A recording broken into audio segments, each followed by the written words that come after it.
Welcome back to AFTV, everyone. We are live here on YouTube and on Twitch for Arsenal versus Nottingham Forest. It is the Premier League opener for the Gunners. Man City open things with a 3-0 win at Burnley. Over to you, Arsenal. And then, of course, we can hopefully enjoy the rest of the Premier League action. It's Arsenal versus Forest and the Premier League is back. Let's have a round of applause for the return of the Premier League and the return of an amazing panel. Guna Lee, Laurie, a round of applause for everyone.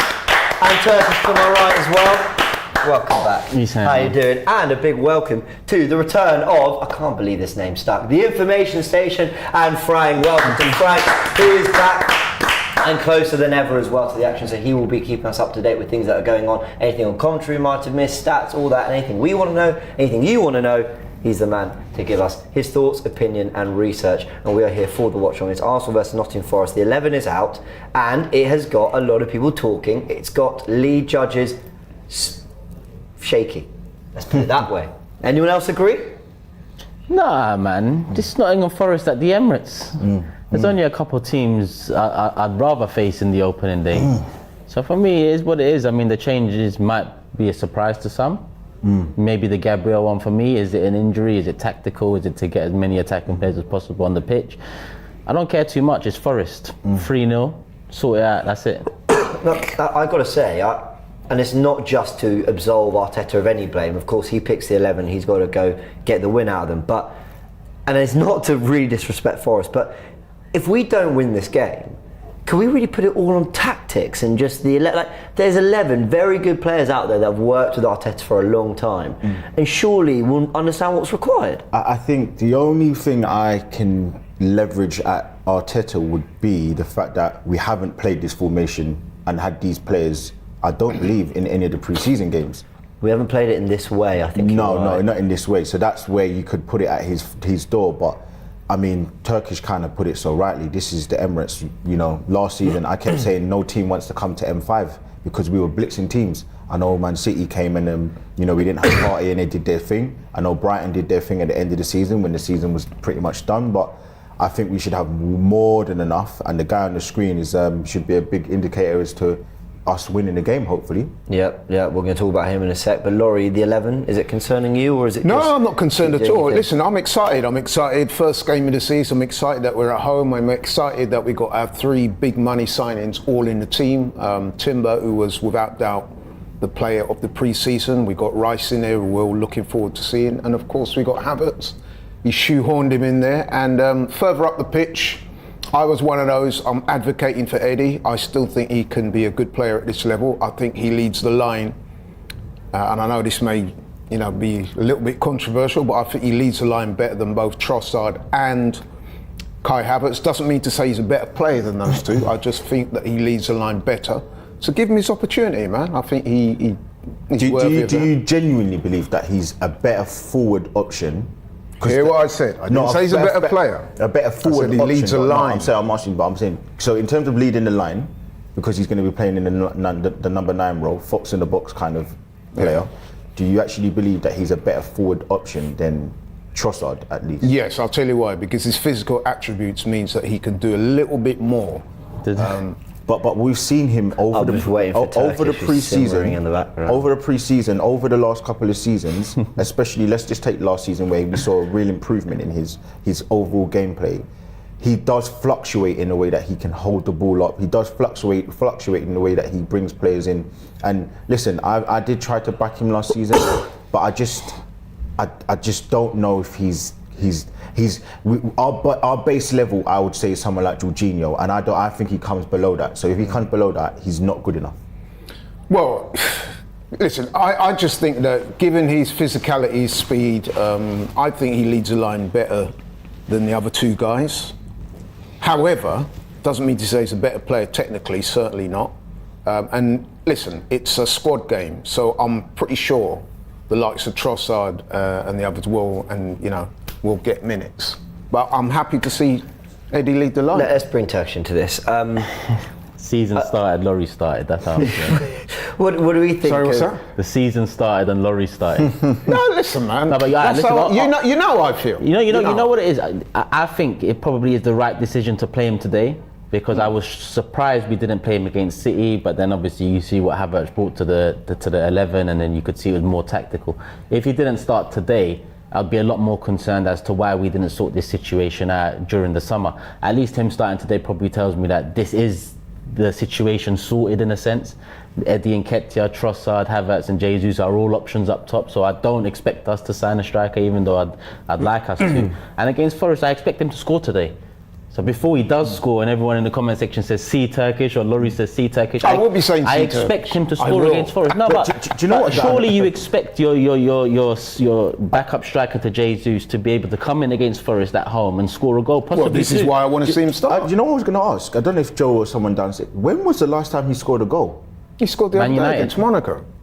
Against Monaco? In the Premier League. Man United. No, in the Premier League, or when did he score? Yeah, in the Premier League. Man When United. Man United. That was the last time he scored a goal. He scored 4 and 5 when Jesus was out, and then he scored 0 and 4. Which is a little bit concerning for him to be the backup and for him to come in now. I don't know the last time he scored overall for Arsenal, but again, just going off what the conversation is, I just don't know if it's the right option. In me personally, and when you've seen another option that I'm sure we'll get into, he had a really good pre-season, and that's what we're going off, right? Pre-season. So. Yeah, I mean, listen, it's not even that. It's like looking at the physical attributes of Gabriel Jesus would have started had he not been here. He's out, yeah?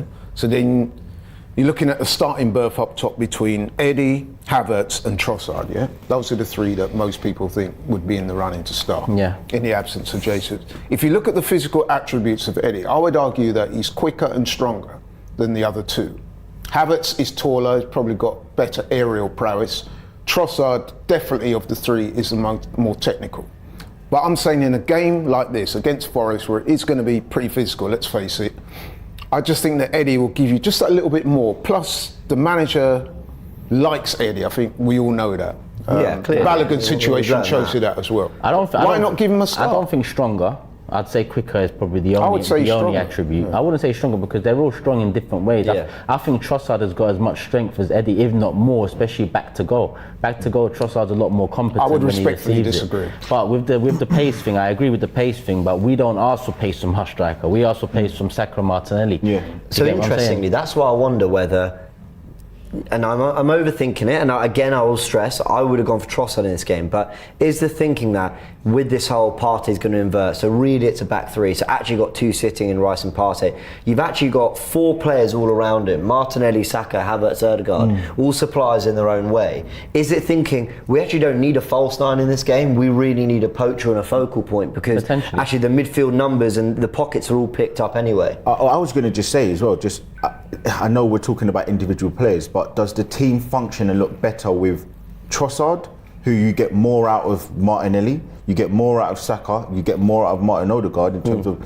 the overall movement, final ball, etc. Or does the team look better with Eddie Nketiah, who is a one-man standalone wrecking ball machine, in terms of being the fox in the box? He needs the ball, he needs to play a certain kind of way. But as I said, with Trossard, I think you can there are more ways and more avenues to kind of get to the goal and score a goal. So I think it's probably swings and roundabouts, but I think we can, The way I've looked at it is this. Of the three, let's keep it 100 now. Of the three, Trossard, Eddie and Havertz, who do you think is more likely to occupy the Forest central defenders more? Let's keep it 100. Who do you think? Obviously Eddie. Right, so that's why he's gone for Eddie, in my opinion. But by fine margins. I think Havertz occupies them nearly as much. No, I think back to goal even. Trossard is probably the one that doesn't occupy as much as those two because he will always drop to find the ball. I don't know if Havertz got that confidence yet. I would say Trossard of the three is the more technically accomplished and more likely to score on a one-on-one situation because he's technically better. I want to bring in a quote from Mikel. He was asked before the game, why does Eddie start? And he said, because he has been really good and always been a threat. Every game needs different qualities. This is how we start the game and we'll probably finish in a very different way. That was to TNT Sports. Okay. So that alludes to what I was saying about that the others, Trossard, will feature at some point. I think there's no doubt about it. 100%. We've got some information from Frank. Let's bring him in from the info station. Frank, what you got for us? So just on the whole Eddie Nketiah situation, obviously it's been a while since he got his last competitive goal for Arsenal. We are going back to the 3-2 victory over Manchester United, the 90th minute strike. So he's on quite the goal drought. It's been 7 months since his last competitive goal. You look at the likes of Leandro Trossard, who scored in the Community Shield, was the hero of the Community Shield. For me personally, I would have started him, but I don't know what you guys think. We've also got an update from James Benge that Arsenal are going through their pre-match defensive warm-ups with a four of Partey, White, Saliba and Timber. So again, he's tweaked the positions on the team sheet, but to ultimately get the same result when they move into the shape they move into, because people keep saying, well, why isn't Gabriel starting? And don't get me wrong, I think he should have gone for Gabriel. I don't think he should have tweaked as much today. But actually, when everything plays out, Partey is in that right defensive midfield role he's always in, and White's still in that right centre-back role he's always in anyway. Saliba's down the middle, so it's only really Timber and Gabriel that switch. So I don't mind that. Is it too risky opening day of the season? Do you think you should just stick to what you know and go get? I'm assuming there's some rationale behind Gabriel not starting. Yeah, I think it's what we explained. Is it tactical or is he being benched? You said earlier that if we was to lose, surely it can't be down to tactics. I think completely the opposite. I think if we wasn't to win today, then it's all on Arteta. Because you look at the players out there, and then you look at the Forest players out there, and you say, this is a comfortable victory. Forget just on paper, it should be a comfortable victory. If we don't pick up this victory, then maybe too much tinkering, maybe it's too much risk being taken in the first game, a bit more of the unknown when we should have gone in with some more, of what we, learnt last season. That will be the question marks. I'm not even envisioning dropping points in this game, but if we were to drop points, it has to be a tactical, mistake or the Forest manager. That's actually a very good way of looking at it. To be fair, I think that is a very difficult question to answer, and the only reason I think is because I do think we have some very, very high IQ players, and I think we have to start getting used to the fact that this man that everybody keeps saying, I don't know if anyone keeps seeing it, Saka, Trossard, Havertz, Declan Rice, Jesus, everyone keeps mentioning Arteta as a genius. That is the word they keep using. That is a common consensus, and I think that people need to start getting through their minds. This isn't an ordinary manager. I really don't think this is an ordinary manager. I think he's very, very good at his job, and I think he's got these players really G'd up for what they're going to go through this season, which is no one's safe, because Gabriel Magalhaes is on the bench. I don't think anybody, including him, yesterday morning or even this morning maybe thought he was going to be on the bench. So I think that's the first thing, and I think the second thing is the tactical flexibility. Everyone needs to be on it, because otherwise you're getting hooked. And I'm sure, again, when we get into it, there's a certain player that's not even in the squad today. So I think those are the things that we need to start to think about. So even if we've got favourites, they're not our favourites anymore. So and touching on what you've just mentioned there, a super chat from Robbie says, baffles me how Tierney isn't in the squad, a joke.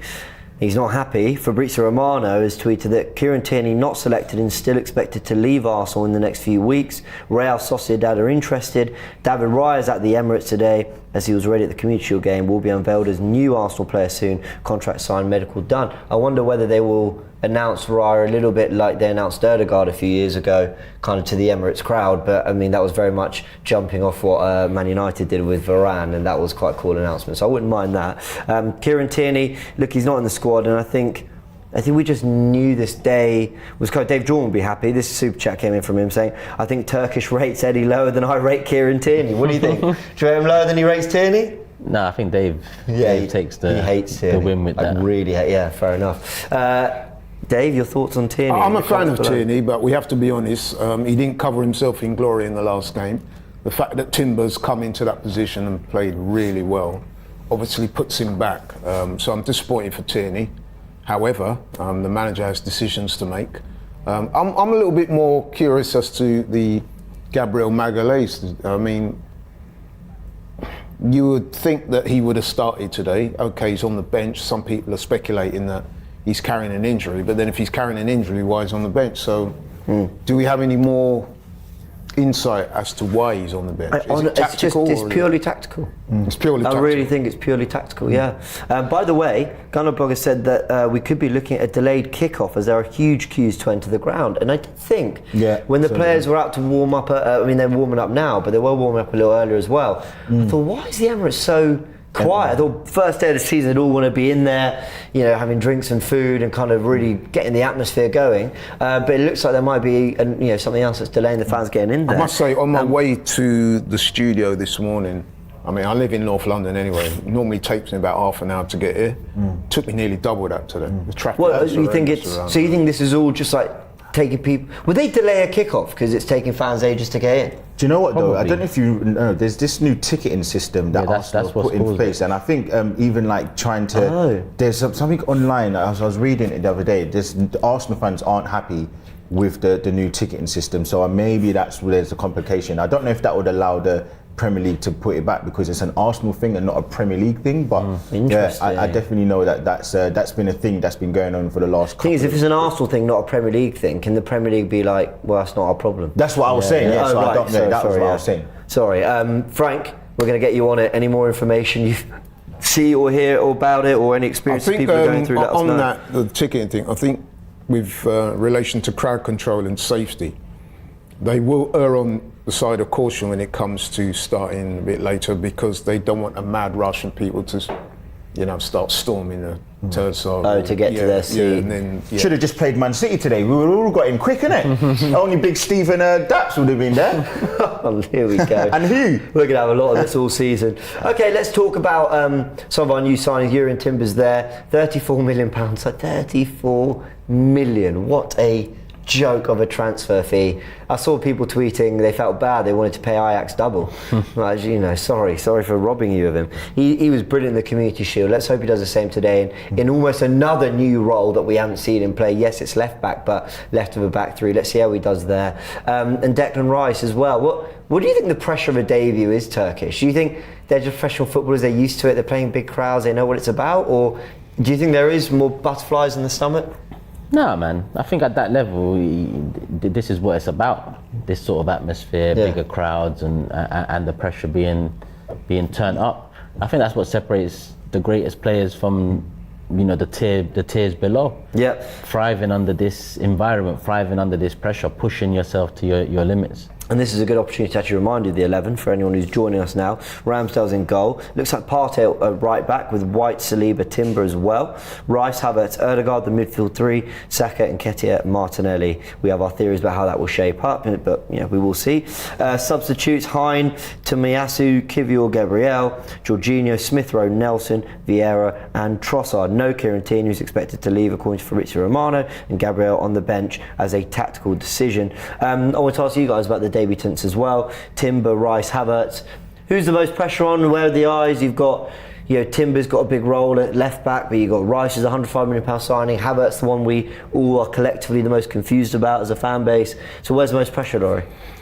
Well, the easy choice would be to say Rice because he's the big money signing, the marquee signing, the signing that everyone wanted. I would say that the pressure is probably a bit more on Havertz because let's be honest, there's a lot of people who were not convinced about the signing at the start and are yet to be convinced in his games in pre-season where he did okay, but you know, he didn't overwhelm, did he? Let's face it. So I would say the pressure is more on Havertz. I hope I'm not being unfair to him, but that's just the way I see it. I think Rice, him coming in today is a bit of a no-brainer. It's a win-win for him because let's face it, and I'm trying not to be disrespectful to Forrest, I'm really not. But if let's look at it logically, if you're Declan Rice, you're coming in, it's a home game against a team that, let's face it, Arsenal are favoured to win and win comfortably. I'm not saying they're going to win comfortably, but that's what the fans' perception is. So ideally, if you're going to come into a game as a big money signing, then this would be the type of game that you want. The one to do it. We're going to come to your thoughts, Lee, in just a sec on the 11 and the signings. Frank's got some updates for us.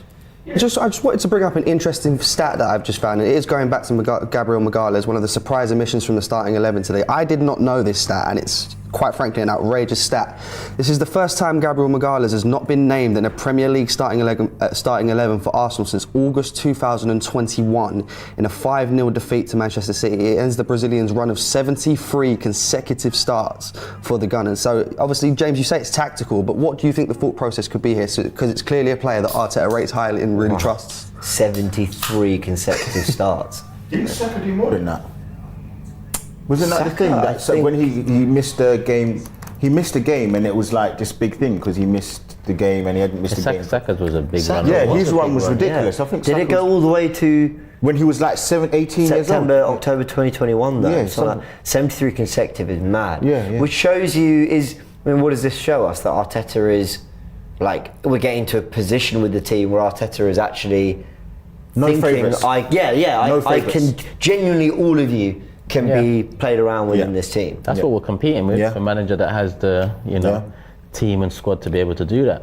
Stones and Diaz were out, the two starting centre backs at Wembley were out. Yeah. And he just went, Nketiah, there you go. Yeah. And then they brought Gvardiol on. Are you taking the piss? I do think, as Oh, far right. as Gabriel's concerned, right? If you look at the pre-season games, there were one or two people. I know Turkish raised it on a couple of ago. You were less than convinced with some of his performances in the pre-season, weren't you? Who? Gabriel Magalhaes. No, not necessarily. I remember you United were game critical of wasn't him great, in the but- Man United game.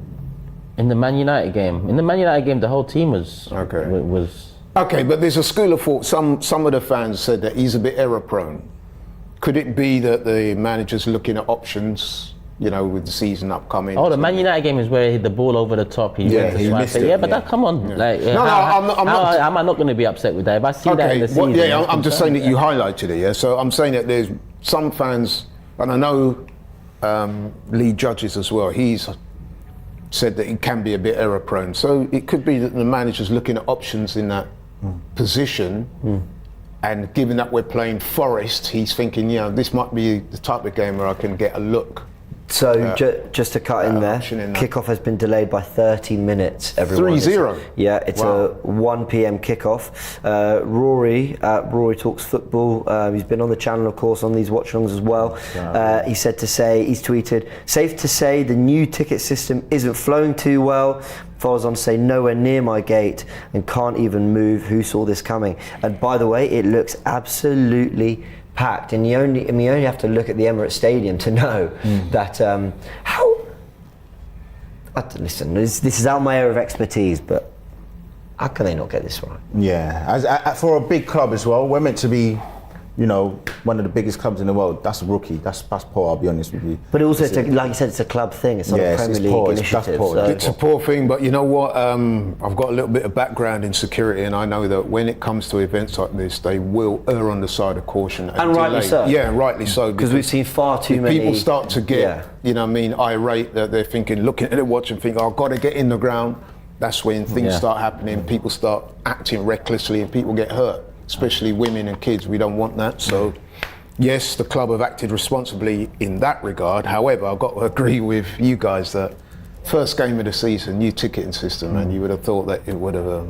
Do we know any details on this new ticketing system? Is it anything to do with? It's the wallet. It's the wallet. Yeah, something about It's all something- digital. And Right, so your season tickets now on like Apple Wallet rather than. Do you know what? There's been going on for at least 2 weeks. There's been a lot of uproar. People haven't had their tickets. People haven't been able to, get a validated update on their wallet of their tickets. Something along those lines. And I saw quite a few people online, on Twitter, on X, speaking about that. So Just call it Twitter. Twitter. I'm part of the resistance. Yeah, It's Twitter. so but yeah, look, you can see outside how That is crazy. That literally looks like Notting Hill Carnival right now. I'll be honest with you, it looks quite. It is packed. It is crazy. Nah, come on. It's bad. That is bad for a well-established club. Everyone keeps talking about Emirates. We need to get a bigger stadium. That isn't going to look. That's not going to look well. We can't even get the fans in. So. I'm thinking maybe the club did this, and if they did so, then obviously fair enough. But you would have thought there would have been some kind of advance notice given to the supporters. Get there an hour before you normally get there because we're trialling a new ticketing system. Yeah, but you should be putting that on the fans. You as a club, this is the biggest club, I would say in England. You're saying in London, sorry.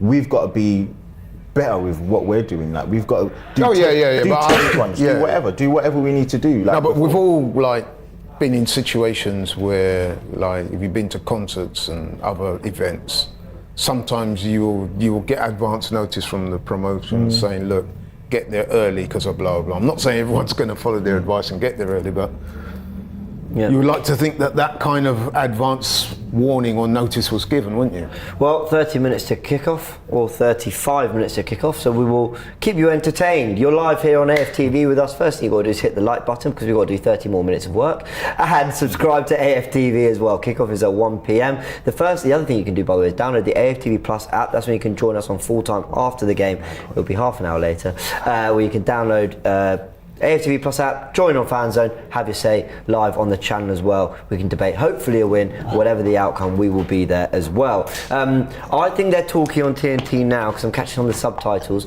about what you do as a player.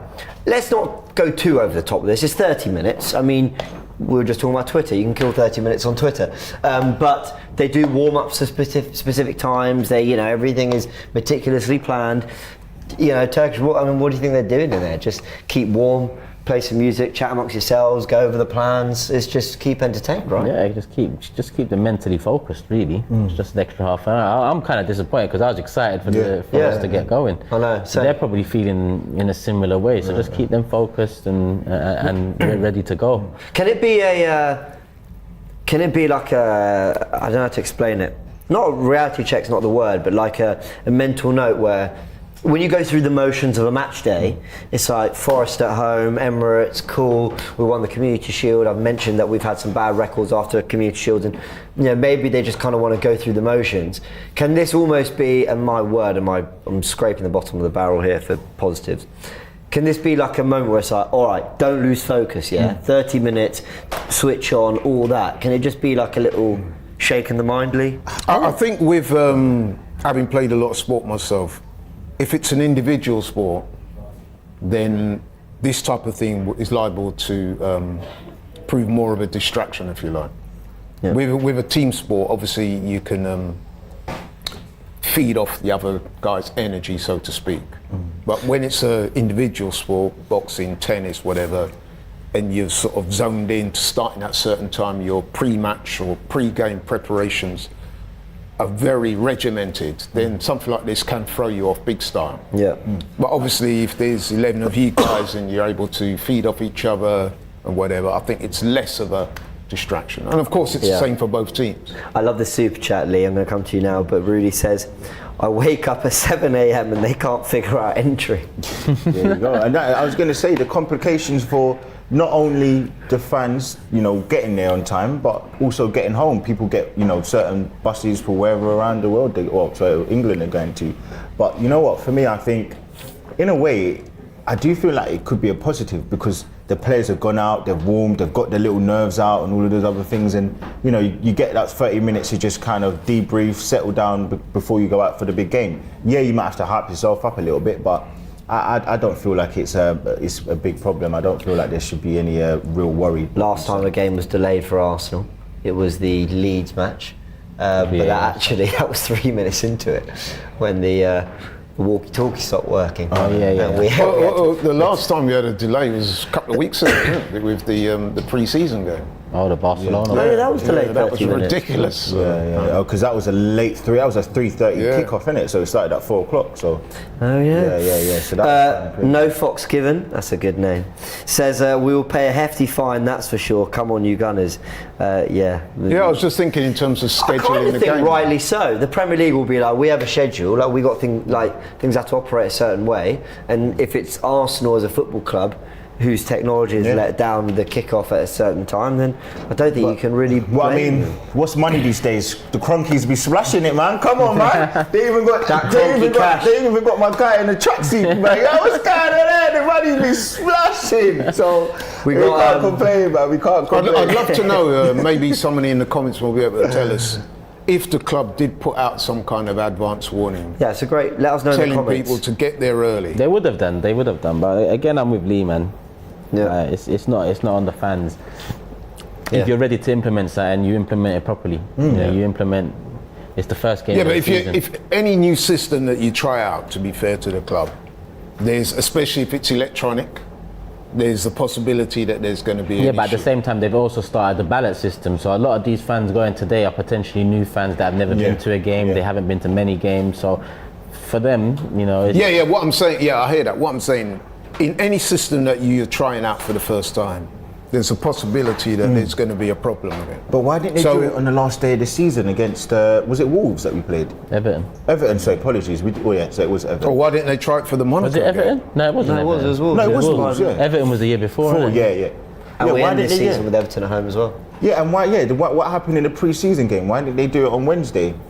Anyway, my point is that if you know that you're trying out something new, it would be remiss of you not to, as a club, send out a notice telling people to get there an hour earlier than you normally would, because there could be problems. Okay. And if you do that, then at least the club can say, well, we did advise people to do so. Well, I do have an update, but first let's go to Frank. I think it's got one for us too. What have we got, Frank? Yes. So this is the update that I'm trying to give here. So obviously I'll defend the club slightly here. So it was very clear. They made it very clear that I believe the end of last season that they would be moving to fully digital tickets. The news that I've got here is because of the new ticketing system. Apparently the system has gone down, and that is why there's been issues getting into the stadiums today. So the system not working obviously means no one's going to be able to get entry. Whatever happened to the good old days of paper tickets? You know, Yeah, exactly. Why have we got to be so advanced with it? Just give people paper tickets and you have zero of these issues. I've only just got used to QR codes. You know, they use those for everything. You know, anyway. Yeah, but that pisses me off as well, because I disagree, Frank. That is their fault. You like put all your eggs in the digital basket. Give the fans an option. It's not that. You know how many tickets I've got from Highbury days? When I look at it, I remember. I can tell my son about the game and so on. But making it all digital, for me, that kind of takes some of the soul out of going to the game as well. You want that ticket, you want that memorabilia. It's not just the program, the ticket itself. What they say next, download the program, PDF, all that, Apparently, I've also been told there are some issues with turnstiles and they've had to shut down on a lot of entrances. Engineers are on the way out. We'll keep an eye on it all. Let's talk transfers as well. We do have a clip from Chris Hudson talking about Raya. These are his thoughts. People saying, oh, he's here to replace Ramsdale. It's like a Lukic Seaman situation. No, it's not. He's here to compete with Ramsdale and possibly push him on. I just think this season I don't want to overplay players. Yeah. And that includes the keeper. There's a lot of players last season, by the end, were dead on their feet. Yeah. And I include Ramsdale, what we've learned, very sad news. And I wonder if I've set out, I thought, I want to leave him out because he's not mentally right, e.g. Southampton at home, when he gave that mistake and goal away. And perhaps he didn't trust Turner. And he doesn't want to be in that situation again. So it's not to be, people go, oh, you can't get rid of Ramsdale. They're going to compete. Yeah. And there's nothing wrong with competing.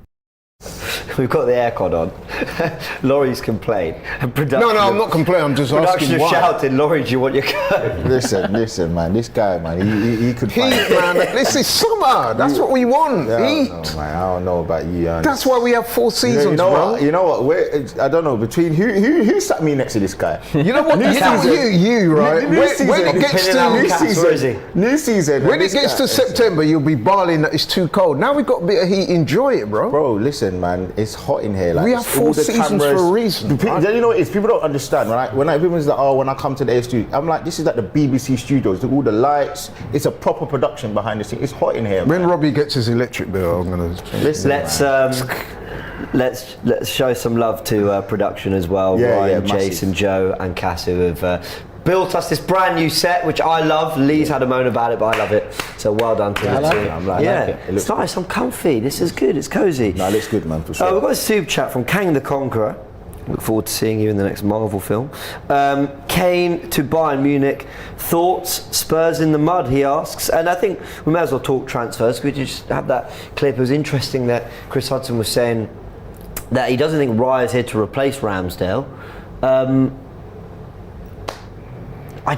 I don't think he's here to replace him immediately, but I think long term he must believe that's what he's here to do, Turkish. Probably, yeah. Probably that's. But at the same time, the loan agreement maybe means that this is the season for Ramsdale either to nail down his spot or to become the competition for Real moving forward. Yeah, you guys excited about it? Yeah, I think that's a good sign. Listen, when you're a team like Arsenal, you're aspiring, you're involved in many competitions and you want to be a team that's winning trophies. That requires you to have competition for places right throughout the team. Now, the manager has clearly thought that Ramsdale, even though he's a very good keeper, he needs to be challenged more, because he's not above making the odd mistake or Ricky, although he has been very good. So he sees Raya as a very good competition for that place, and so it should be. Now, it's unusual though, because you don't. It is unusual. Competition in the goalkeeper position, you rarely see that at clubs at this level. In terms of, we've got two 30 million keepers that both have all the right attributes for a modern day philosophy. They're both, you know, if they were both put on the market today, I think, you know, clubs would be after them. Yeah. It's a rare situation to be in. That's I with didn't James. think Matt Turner was a bad long-term keeper, to be honest. Yeah, not a bad maybe shot stopper, but overall he doesn't bring what Raya brings. So And you've also got to remember, when Ramsdale came to the club, we had a certain Bernd Leno who was in goal, and a lot of people thought he was a very good keeper, including myself. not good enough. And it didn't take long for Ramsdale to surpass him. So. Yeah. Well, the writing could be on the wall for Ramsdale. Who knows? I don't see there's any negative with it at all. I think one of them's going to come out and be the best, and it's only going to help Arsenal. I know there's sometimes people that... I agree with you. Listen, man, I think... I know. To be fair, I got to calm down with agreeing with this guy, but yeah. But I do think... We do agree on something. No, listen, I do think that... I don't care about Ramsdale personally. I don't care about Raya personally. I just want the best person for the job. And if they're going to fight out and I get the best goalkeeper that we win the league with, listen, that's all I care about. And I want Ramsdale to be the number one, because I've obviously got more of an affiliation towards him, you know, as a keeper for Arsenal, because he did so well last season. But I'm not actually that bothered. I think it's only a positive for Arsenal. The players are coming back out to warm up. The Nottingham Forest players, that is. I mean, you can't blame them, because it's another 23 minutes to kick off, so they'll want to get the muscles stretched and get their legs moving. Not only that, you must have a lot of nervous energy built up. There's that as well. Yeah, get them on the ball run it and all off that. a little There's bit. still not enough fans in the stadium either, man. I know. So I don't understand what's Could be going quite on. a flat start. They can't delay it again. We've got a comment. This is on Twitter. Go chat to us on Twitter as well. We'll read out some of your tweets. Chris Lord says, "How does Ty get in with e-tickets? He's got a Nokia 3310." That's a great question. He's not even joking. That's I know. now you got me wondering. I know. I wonder What I'm wondering is, James, have the Premier League set them a time limit? So have they said, look, you've I got think an this hour is to the only get delay. I would be amazed if they delay it more. Yeah. Because I'd it would be then clash with stunned. the They'll three. just say, your problem. It would then clash with the 3 I'm o'clock surprised they starts. care about the fans this much. I know. Giving us half an hour. Look at the kick-off times Well, and I think travel because arrangements over the years. They don't care a about 1 us. o'clock start should still mean that you get the game finishes just before 3 p.m, isn't it? Yeah. So it doesn't clash with the broadcast and stuff like that. Because you got to also think about going around the world. Like they would have broadcast scheduling, scheduling for CBS in America and NBC and all those. And they pay the money. They pay the money. I can see some hefty fines being big levied. money that's getting us these players. That's why, This is why. I'm not trying to cause some big thing out of nothing, but this is why I've got an issue with Guardiola running up to Haaland to scream at him when they're 2-0 up, and then push the Sky cameras away. It's like like. If you either leave it for the dressing room, but it's all for show, Do Do you think so? No, I don't think it is. 100% it's for show. Hollywood. Well, okay, he's a very intense individual and he's a perfectionist, so I guess to a degree it wouldn't surprise me. But just, we're 2-0 up at Burnley, we're comfortable. Oh, Erling, you need to do this, you need to do that, and Haaland's ignoring him. Get away, cameras. We don't want you to see this. It's like, I do think, in terms of management, though, I can see why he's doing it. It's a bit of the old school. It's a bit of, listen, all the cameras are on us right now. You're the star of the show. You're the record breaker. I'm the manager. I'm coming to flex on you right now. Are you going to jump out your box or are you going to listen? The thing is, he's done it with many players over the years. Did it's it not with, just Haaland. He's done it with Sterling. That's why I don't think it's for He's sure. done it with players at Bar. He's done it with But players it at is Bar. for show. He could save it for the dressing room, or just do it. I think it's a way of keeping the players like just know who the boss is here. You banged in 2 goals, but I'm the boss. I think this is the point. So go on. No, sorry, Lee. Sorry. Is that okay? Maybe not for show, but what I'm saying is, it's a. The bigger point the moment. Yeah, the bigger point isn't what I'm telling you. It's the environment which I'm telling you. I get you. Yeah. I was going to say, my only thing, I've always come from, I'm just a bit different. Whether it's family, friends, work, you never berate people and show people up in front of it. If you want to do it behind closed doors. That's just for me. So I understand 100%. Maybe it's because it's football, it's a bit different, but you know, being a teacher and stuff, I didn't like seeing if, you know, a kid's in trouble in front of parents' evening, stuff like that. You tell your kid off in front of everybody. Do it privately, you know what I mean? Don't do it in front of everyone, man. There's a way to do things. So, you know what that remind me of? That remind me of the parent, like you bring your report home. Not that it ever happened to me. And you get, out of 6 subjects, you get 5 A stars, and your dad saying, well, "What happened to maths? Yeah. You don't Your maths is not good enough. You got to get that to scratch." It's so true. It's different, man. I think you need some of that to be great. Yeah, of course. And that's too why, much arms around the shoulders. You get too many ballerins, bro. and if you look at Pep's history, as you said, We went months without he's mentioned. he's done this before to other players. You were doing so well. He just reminded me of I think April when I was your thought that last mold of Premier. player. If you keep putting your arm around the player and you know wrapping them in cotton wool, you get players that at the highest level in the pressure cooker moments, they're not going to live up to expectations because they know they're protected.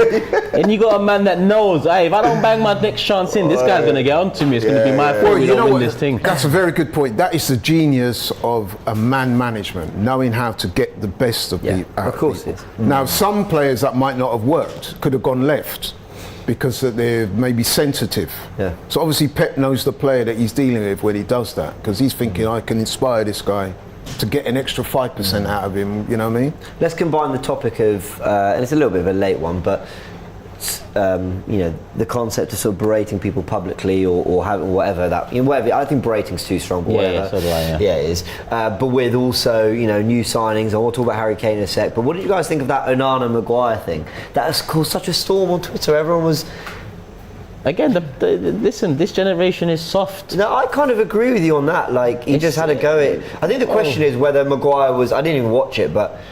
My thing is, I don't think that was Maguire's worst moment in a United shirt. Right, okay. Maybe he didn't deserve it for that moment, but Onana's coming in, and Onana's coming in to try and help raise standards at that club. I know. So, you know, where in the modern, this Generation Z, they see someone with, you know, that sort of a fiery mentality, a winning, higher standard. Outgoing, outspoken. God help what people will think if Roy Keane and Vieira was playing in this day and age. What did you think of Roy Keane's announcement of the Man United kit, their kit? Oh. To be honest, the advert's a bit, it's a bit demonic, if I'm honest, the whole advert in itself. I think it's a bit crazy, the whole devil and leaning on that side of things. I love Roy Keane. I've got Irish in me, and he's an Irish legend. And even in the Premier League era, we had that big fight with him leading that Man United side. But in terms of the advert, it's not for me. I mean, we never saw, I mean, more in terms of like him kind of doing the modelling of a kit and all that. I think he's always been so felt distant. Weird. That's why I watched it, because he was in it. Right, he's always been so distant from like the kind of club outside of football stuff. And sort of, you know, you've always seen on the overlap and doing punditry and always being, I've always respected him because he will just say things as it is. Whether I agree with his punditry, and I actually often don't agree with kind of the way he evaluates the game. He's not going to give you a tactical insight, is well, he? exactly. But he, in terms of sort of coming back to United and modelling the shirt, and I'm seeing him posing and smiling, I'm thinking, okay, we're not seeing this level of Roy for a while. Marketing Roy. Maybe we'll see Thierry Henry modelling the next kit. Or listen, I know a certain ex-Sky Sports pundit, he would have had kittens if he saw anyone doing that in Graham Souness. So I wonder what he thinks about his own colleague doing that, because it was Pogba with his hair and all that stuff. He had a lot to complain about. So, you know, it's swings and roundabouts for certain people, innit? They like to pick and choose where they want to bully. So, it's interesting. On the Hary Kane transfer, everyone, he's gone. Yeah, he's gone. You know He's what? gone. I'm going to say this here, and this may sound a little bit weird for some people, but I'm actually quite sad to see him go. Oh. When I say sad, I wouldn't say I'm, you know, in tears. I'm delighted he's I don't know gone. why am I got to sit next to him? Let me land. Why? Let me land, bro. So you can I'm going deal to tell with it. you why. And maybe when I tell you why, you understand what I mean. So, we all love the Premier League as a brand, yeah? And I think to retain that brand, you need the best players. I think Hary Kane is a superb striker, one of the best we've ever seen in the Premier League. So to see him go to another league is a little bit sad in my view. Frank, do us a favour. Remind Laurie how many goals he scored against us, Hary Kane. But that's if you could just pull up the numbers. Just no, but do you get what I'm saying though? like from a neutral, we have no dog in the fight perspective, sure, but we do have a dog in the fight. They're our neighbours, we hate them, and he scored so many goals against us. Laurie, what's wrong? And he dived all the time. What's wrong with him?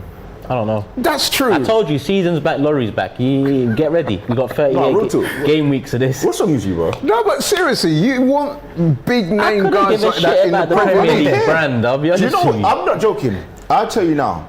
Do you actually understand I've felt so happy knowing that Toby... Why are you happy? Toby is crying at home, crying his eyes out.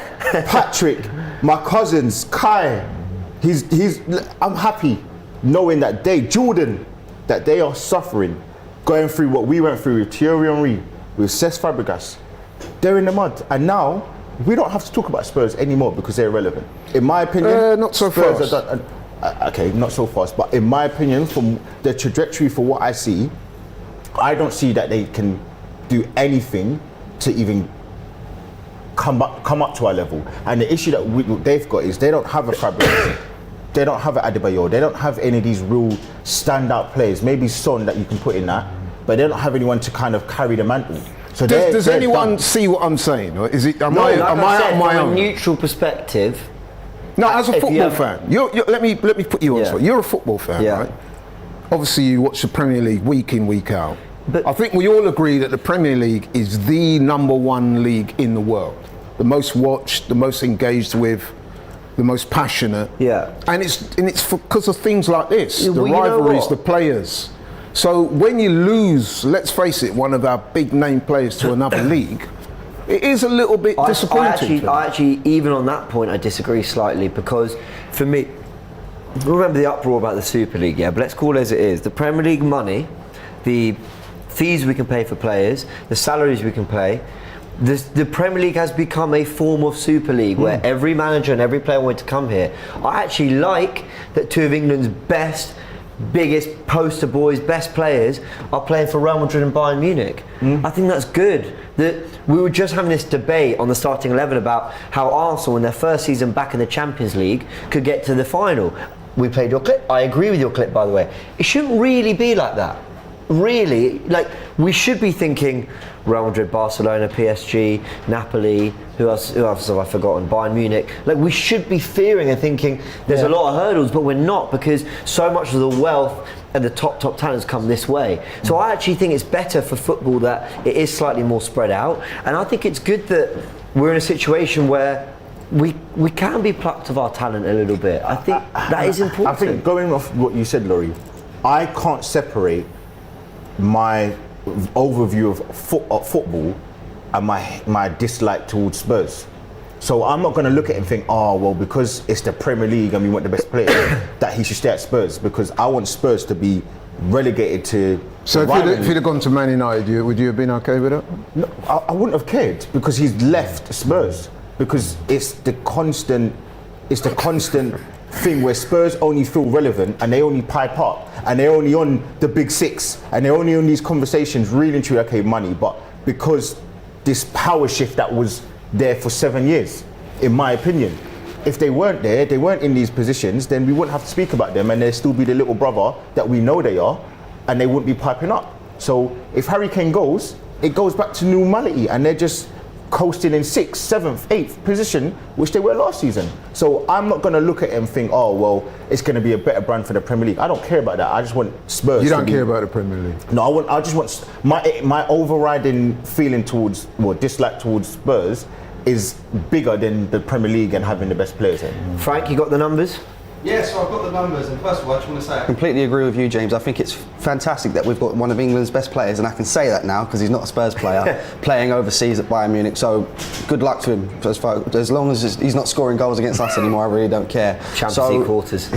Champions League quarters. So former Spurs striker Hary Kane has 14 goals in 16 matches against Arsenal, 7 of which are penalties. So I'm so glad that we're not going to be seeing that for at least the next 4 years. No more Hary Kane penalties in the North London derby. No more all-time top goal scorer in the North London derby. He's gone. Tottenham are crying. I'm happy. Yeah, man. Yeah, Turkish, you sad for Hary Kane? I couldn't give a shit, man. It's about time, I'll be honest with that. And you know what, you actually raised a good point, because you know I bang on about how I believe that growing up in the 90s and 2000s, football was a lot better. Part of that is because you look at the Champions League now, and finally we're back in it, so people can't say you're only saying that because you're not in it. The Champions League has lost source in the last 20 years, 15, 20 years. I actually like that Bayern Munich going, because there's another threat in Europe again with him leading the line over there. I think that, when you look at some of the clubs you mentioned, Juventus, Inter, AC, Dortmund, Bayern, Barca, Real Madrid, Atletico Madrid, all these teams used to be powerful forces in Europe at some point or another. Now, and you look at Champions League, it's Man City have been favourites for the past 4 or 5 years, maybe with Real Madrid, and that doesn't change going into this season. Man City are favourites yet again. So I think the Premier League, as much as we all look at, the media here all look at Saudi and are asking the question, is Saudi's interest in football potentially damaging? Premier League have done exactly what they're trying to do now. We've basically cornered the market. We are the pinnacle of football in terms of viewers and watchers around the world. So I'd like these European clubs to be back, if I'm honest with you. No, I'm with you on that, and I think no deal screams the power of the Premier League more than this Caicedo deal that is going back and forth. I've lost track. I've actually got bored. Like Thursday night was so hilariously exciting, and then Friday we kind of kept having the updates coming through. Today I'm just like, let's play some football, because transfers will never compare to the game, the excitement, the hype and all that. But oh my word, this is just like dragging on Turkish. What's like 115 million? The guy's played one full season, and I know you rate him highly. I rate him highly. Declan Rice wasn't worth 105 million, but it's actually nice to see Arsenal for once flex and do the we'll pay what it takes. But Chelsea do that for every bloody transfer. I think FFP they had the right thinking behind it, but the wrong approach. I think there should have been things like salary caps for clubs. I think there should have been things where you can only spend a certain amount per summer. That would help even things out, in my opinion, as well. The way FFP's come in, it's still very difficult for lesser clubs to come up to become a bigger club, even though that was kind of the meaning behind it, give everyone a fair platform. So I think not only that, when I look at Paqueta and how much firstly Man City have offered and how much West Ham want, football's finished. It's mad. These prices are crazy. Chelsea are on the verge of buying their third 100 million player in 6 months. Football's gone crazy. And if you ask me about Declan Rice or Jack Grealish, the same can be said. These men are not worth 100 million. I grew up in an era where it was Ronaldo, Neymar, Bale, Rivaldo. And they got the 80s. I mean the world record transfers, but you can understand why those, because they was the attacking, maybe final piece to the jigsaw, the star man, the one that's going to get you the goals in the big moments. Then all of a sudden, the market just gets thrown completely out of the water with and actually, I want to jump on that. Sorry, we're going to get you in on that. I can't speak. Get in on this as well, but. Bale, bicycle kicks in Champions League finals, scoring well, and he's carrying Tottenham nearly to top 4. They didn't get it. Neymar, one of Brazil's greatest ever. You've got players like Ronaldo, you just mentioned, what he did at United, 40 goals in a campaign. You're right, you can understand it, but now it's 100 million because Enzo had a good World Cup, and now it's Caicedo had a good. Because someone intercepts more than the other. It's unbelievable. Or it's 100 million. Let's fake because he's English. Right, and the thing with Rice, it's true. Do you know with the Rice? And people will go, yeah, but Declan Rice. The one thing I'll say for Declan Rice is, got to a Euros final, got to the World Cup quarterfinals. He's played a major tournament, starting for England. Got to a European final with West Ham. Has been a captain for the last 2 seasons for them, and played 4 or 5 seasons of Premier League football. And so we've seen his level over a prolonged period of time. Yes, we've overpaid. He's probably in this market an £80 million player, but all right, we've done it for once. It looks like the fans are getting in now finally, but it's taken a while. But I just don't. It's gone mad. It's gone absolutely mad, the transfer window.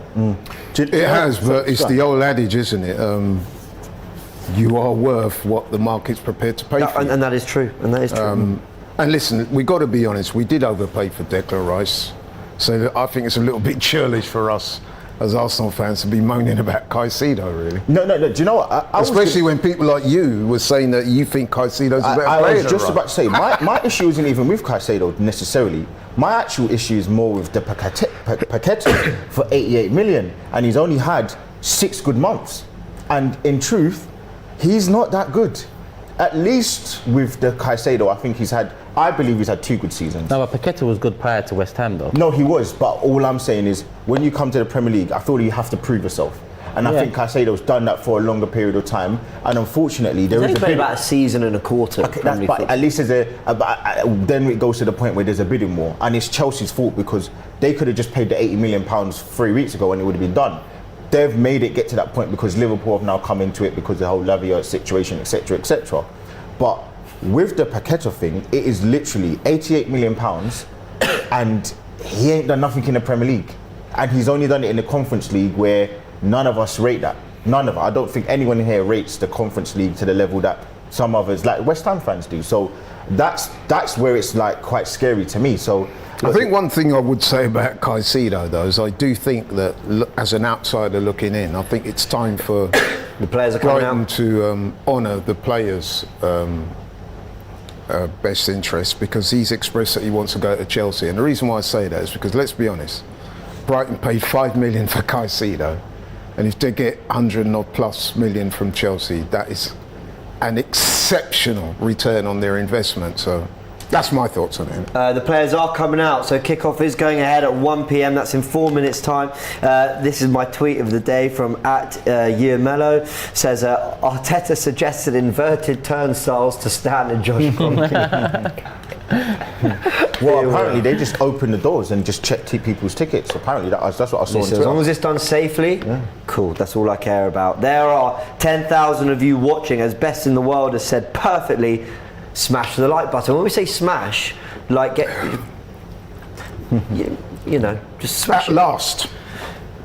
Yeah. We are gearing up for kickoff. There have been a lot of super chats as well and comments. We're going to go through them now. The 11s are coming out. Ramsdale in goal, Partey, White, Saliba and Timber in the back four. Ødegaard, Rice and Havertz with Saka, Nketiah and Martinelli. We know Zinchenko and Jesus are injured. Tierney's not in the squad. Gabriel has dropped to the bench. Jorginho is back and fit, having missed the Community Shield. Shref says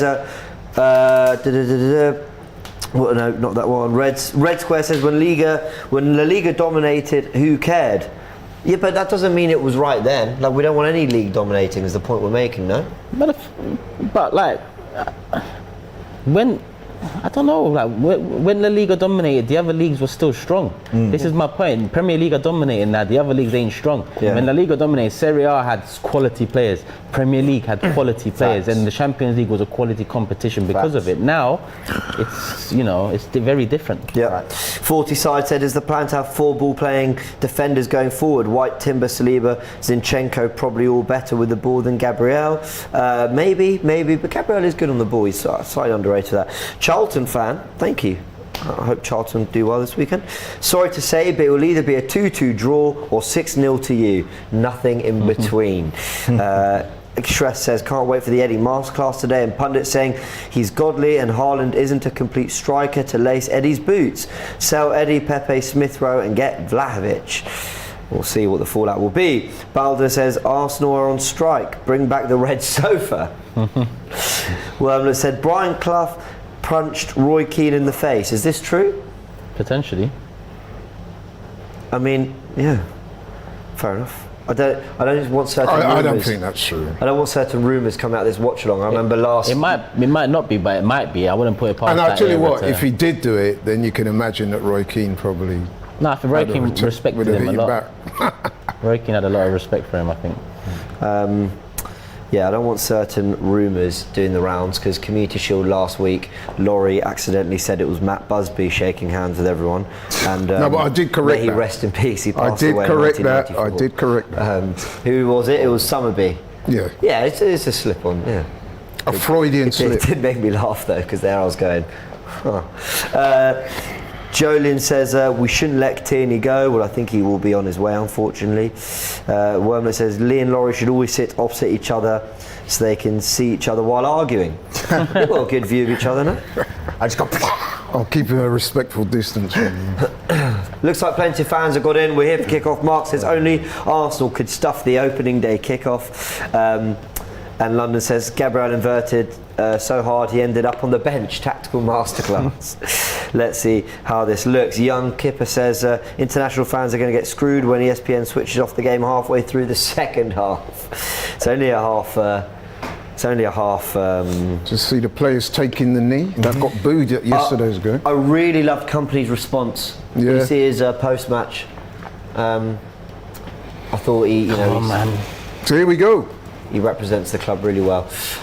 Arsenal, Nottingham Forest. We've kicked off. The Premier League is back, and Arsenal, having won the Community Shield last week, will want to build on that. Will want to start the main campaign right. And some early tackles going in from Rice and Timber. It'll be interesting and to they've won a see throw. Forest tactics in this game, whether they will do what many people expect and just park a double-decker bus up and hope that they can keep us out. When we for played them time. last season, what was it a 3-0 win we had played them? 5-0.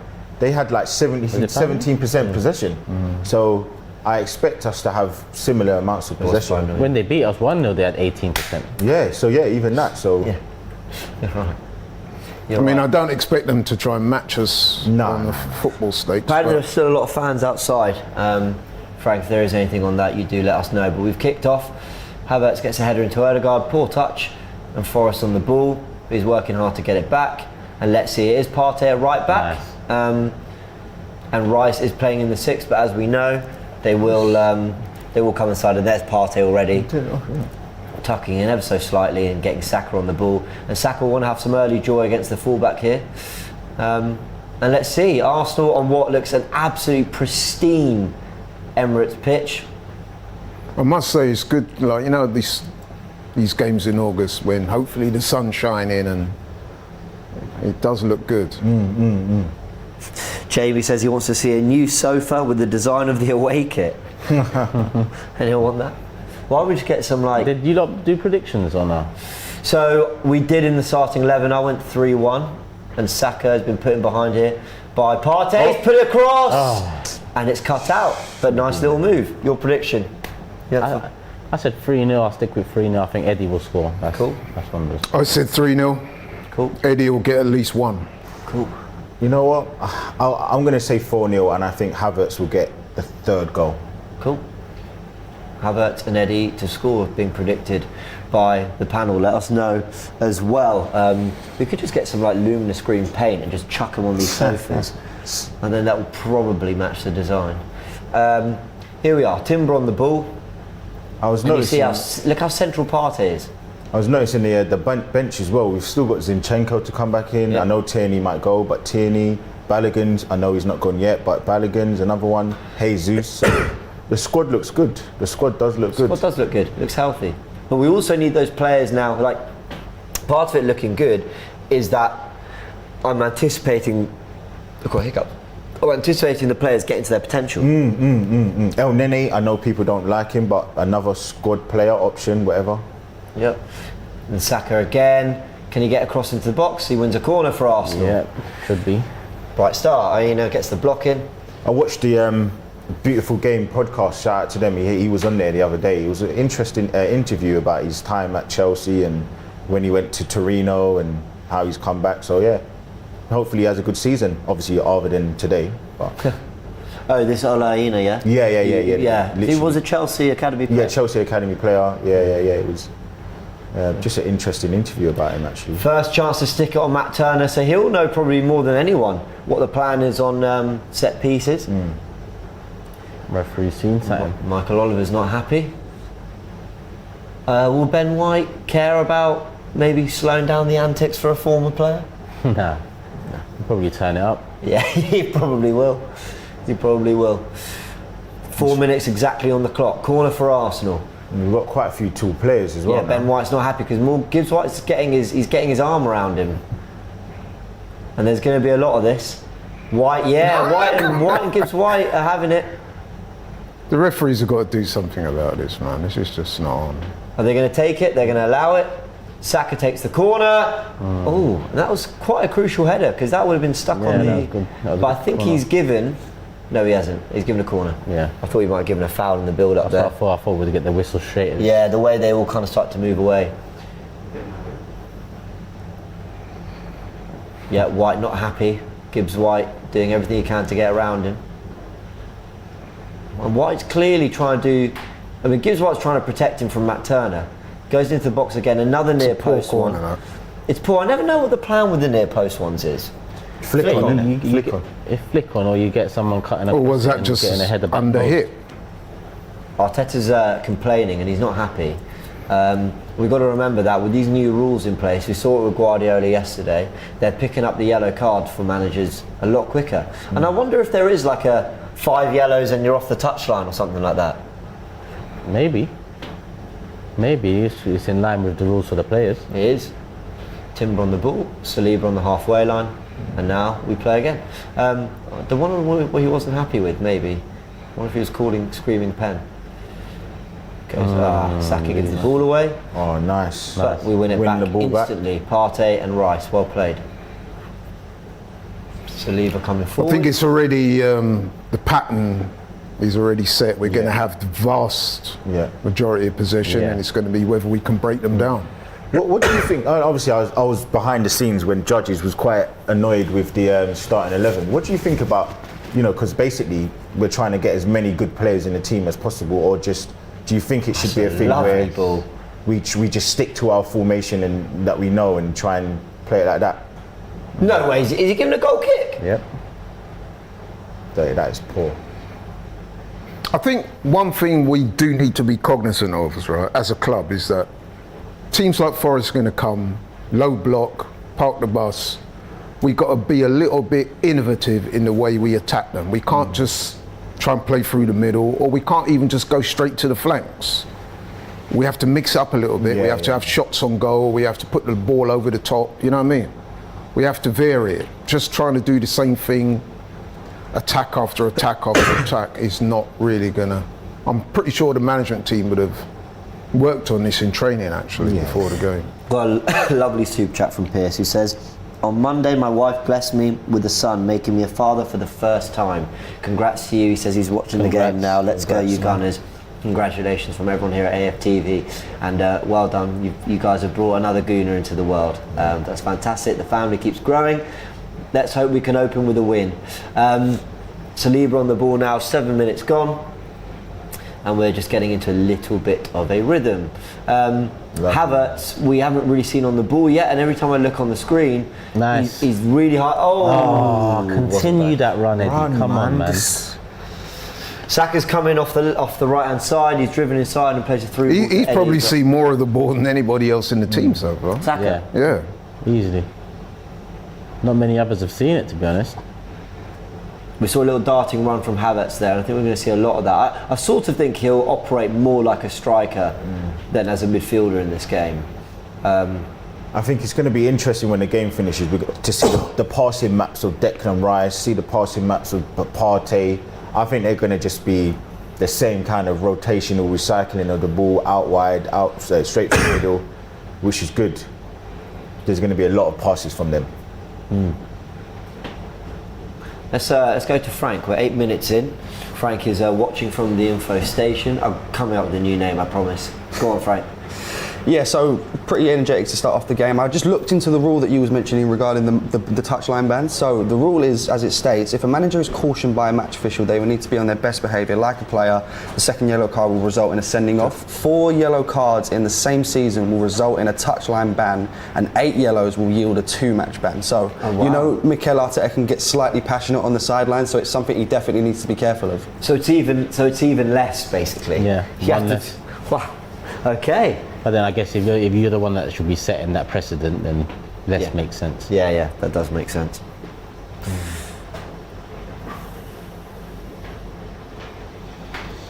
Coming up to 10 minutes in. I think Havertz will definitely find a lot of space. I think he's that's what he's good at. He's very slippery in trying to find the space. It's just if he can actually be as assertive with the ball. Here's Saka now. Ball from Odegaard. Here's Saka. He's put it into the back in. post. Havertz is lurking. Oh, it's Rice actually. Apologies. and he slips as he tries to get the ball that's gone out of play. Not the best delivery from That's Saka. a clear tactic, though. We did that. That was like a couple of times in America. You know, the whip the ball in, far post. Last for season Havertz. as well. Xhaka Yeah, did last that a season lot. as well. So I think that's a clear tactic that we're going to be working on for the upcoming season. I'm surprised because Eddie kind of ran back to get that, whereas Rice was attacking it. I don't know, maybe the communication wasn't quite there, but he was getting forward there. Matt Turner with his first Premier League 90 minutes at the Emirates. I'm a bit disappointed. We've had all that possession, 10 minutes gone, and we've not even had a shot on goal. You know? Do you know what though? Yesterday, when I watched the Man City game, I don't think they were amazing. So I'm just kind of putting it down. First game, getting a bit of rhythm. I don't think this is going to be the amazing football that we saw for parts of last season. In first game, I don't think any team should be expected to be like that as well. I think. No, yeah, I hear you. I'm just saying that. I said before, if we're going to break these guys down, we can't just tippy-tap pass through them. We have to try some shots on goal. There was Be a little bit innovative in the way we go about it. Oh, this is dangerous. And Forrest are in. Oh! And it's over the bar. Is that Brennan Johnson? He should have scored. It looked like a lack of communication. I'm not even convinced he's onside here. No, that's definitely. You think he was definitely on? He's onside, yeah. So what happened? He should have scored that. Ball over the top. Ball's out. Straight ball He's over the off. top. He's off. No, Oh, he's on. he's not. Yeah, He's on. The other guy was off. But have they changed the rule now that basically? Oh no, that was if the opposition touches it. I see. That would have been. It's a slightly harsh one on the players because the players have done the right thing playing the Forest striker offside, but then there's the third man run. But listen, whatever, we got. If you're Stevie Cooper and you see that, you're going to be gutted because he would have been prepping his team and saying, listen, we keep it tight, we get an opportunity, we've got to try and be clinical. And let's be honest, that is not a difficult chance. No, he should have buried that. For a player of Johnson's ability. Sorry? Any credit to Ramsdale? Comes out quick? No, I just think it's a straightforward miss. I think it's all on the player. Yeah, I think that's just poor finishing. If he gets on target, Ramsdale makes a save, then you can say something. Yeah, I mean, Ramsdale did what any keeper would do. He ran out of his box, tried to narrow the angle. Close the angle. But honestly, that is meat and drink for most Oh, footballers. that's nice. That's what we're saying. Look, getting in those pockets. Oh, it's good press. Oh, he's getting a foul. Referee. There was a lovely. Havertz picked out a pocket and then rolled it into Rice. I don't think Rice could quite get enough on it out to, I think it was Timber, and then gives away the foul. Out of Rice and Partey, who would you prefer to be the kind of more box-to-box? Oh, sorry. It was just That's a after Saliba won that header, he never quite got back into position. And these are maybe speaks to what you were saying about actually when you do make tactical tweaks and they're playing slightly in different areas of the pitch, maybe that's what can happen. Nice. Oh, Martin, are you kidding me? Nice. Oh, that was lovely from Martin Odegaard. Eddie Nketiah's offside. To be fair though, James, I beg to disagree there. I don't think that's got Forest's chance had anything to do with tactics. I just think that we switched off. I mean, Martin Odegaard. What's he doing? Mate, this guy, man. Eddie Nketiah is miles offside. Yeah, so we just got to keep our concentration. You know what that run was? That was a put me in on goal. But if he'd held his line, then he's in a position to maybe square it. Yeah. But he's got that goal scorer's like mindset, hasn't he? Of let's get some goals. Yeah, that I want you to play me in, so I've got the chance of a finish. But there's another pass in. But anyway, here we go. Arsenal still playing. Saliba on the ball. And not often, well, I say not often, not ever have we seen Saliba in more the left-sided, of the two centre-back positions. So here we are. You're saying who would you prefer to be in the 6 or so the 8 role, Partey or Declan Rice? Because we saw even when Declan Rice received the ball from Havertz, he was a bit further forward. So yeah, it's still Rice for me, but I get what you're saying. Is he onside? I think Rice, but they're both sixes, really. That's the thing. Just depends what you want from them. Yeah. It could even come down to the level of opposition you're up against as to who gets that. It's another corner for Arsenal. 14 minutes on the clock. And Laurie's right, we've not had a shot on target yet, but disappointing. The best chance will come for Forest. Oh, by far. We've territorially been okay, but that's no. We've had a lot of possession, but we've not really, Ball into the box from Saka again, near post. That's poor again. It must be an instruction. I can't sit here thinking that he just doesn't know how to deliver 3 corners in a row. To me, it looks under hit. I hope I'm not. Delivery's lacked a little bit from Saka, Yeah. I will say. Even that one to the back post was a bit lofty. But let's see. He's looking the brightest in terms of getting on the ball and trying to make things happen. All our attacks have, the vast majority have come down that right side. Nelli's hardly seen the ball. Yeah, I think true, we you know. I think we just got to keep passing the ball, tire them out. It's the first day. We keep the ball. They're not going to Nice be from Timber. fully fit, are they? So Timber comes inside. work the positions. We just need to work the positions. I don't know, Forest are a pretty fit side, you know, Lee. No, but I'm saying 'cause they're not going to be as fit as they Match are fit, 4 yeah. 4 weeks. into- Havertz has been picked out. That's nice. Can he pick Out out wide, pass? out wide. Odegaard needs to give this. Why is he not giving it? They've all even Havertz took too long there. But Odegaard finally gets it out to Saka. Did well there, though, Havertz, to pick it up in a little pocket and turn. How did we? Arsenal starting to open them up a little bit, and then they give it away. White's got to recover here, and he does. How did we get so lucky with Odegaard, man? 30 million, man. It's crazy. I don't even think it's luck. I think we were shrewd.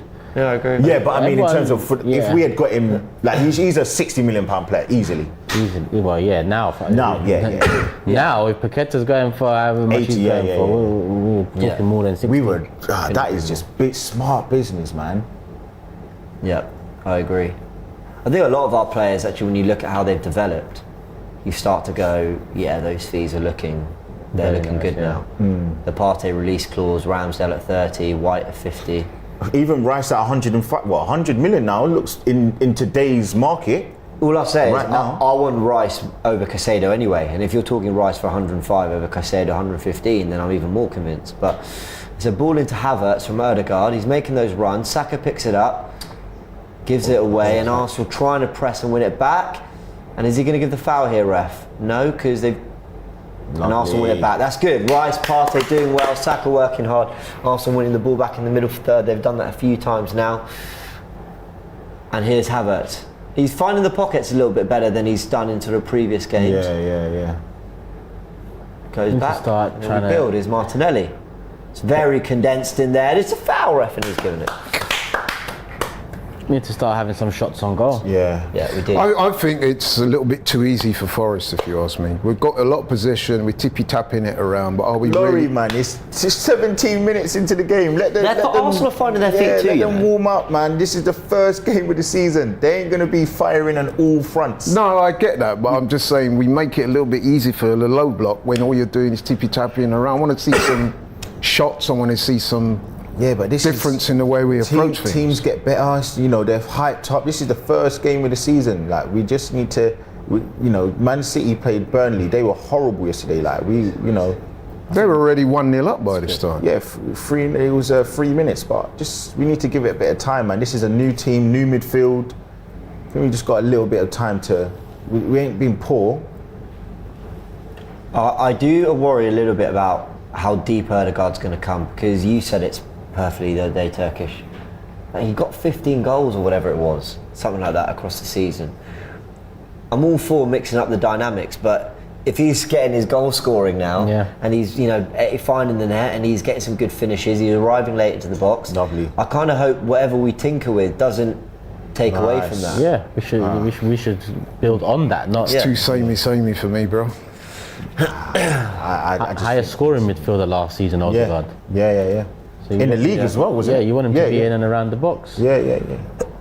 That's part of why with the Havertz one, it kind of made me think like, what's this about? Like, is Odegaard now going to be more an 8? But it's obviously Havertz. But like you said, Odegaard dropping a lot more. Yep. There are 8,000 of you. Hit the like button, download the AFTV Plus app, and you can have your say straight after the game on full time. Let's go through some super chats as well. You've had them coming in with that lovely one from Piers. Again, massive congratulations on your newborn. Harry says, this is my bold prediction for Arsenal. You will fall. You're acting like Arsenal are going to win the league and Champions League. Your first decent season in 7 years. Man United are amazing. 2 seasons. Also, Man United were amazing, 2 seasons, fell off next. Let's see. KD says that there's still a lot of fans outside the ground. He feels bad for them. KD, it was great meeting you all the way back in Orlando. Thanks for still supporting the channel. Jamie with that comment as well about the sofa, looking at the away kit. Shannon says, Arsenal goal, Russo scored, I think at the World Cup, 2-1. How can I watch 2 matches at once? I hear it, fair enough. A lot of people are having to get that balance. And yeah, thank you all for your comments and super chats. Is that 2-1 England? Huh? Yeah, I believe it's 2-1 England, I believe. That was such a poor finish from this guy. Yeah, Tottenham were luckily for us. Luckily for us. He's a Welsh international. I can't believe how he's missed that. International, man. Like I said, if you're Stevie Cooper, manager of Forest, that's like... You know, with Gabriel being on the bench, right? I know we'll look at getting attackers in and on the ball and all that, but sometimes like a really good way to like set the tone in attack is making sure you are allowing nothing defensively. Like you're up the pitch and you know what I mean? You squeeze them because they don't fancy those duels. Brilliant by Partey, by the way. Yeah. Good strength. Yeah. Nice. Erdegaard is really feeling it today. It's good to see.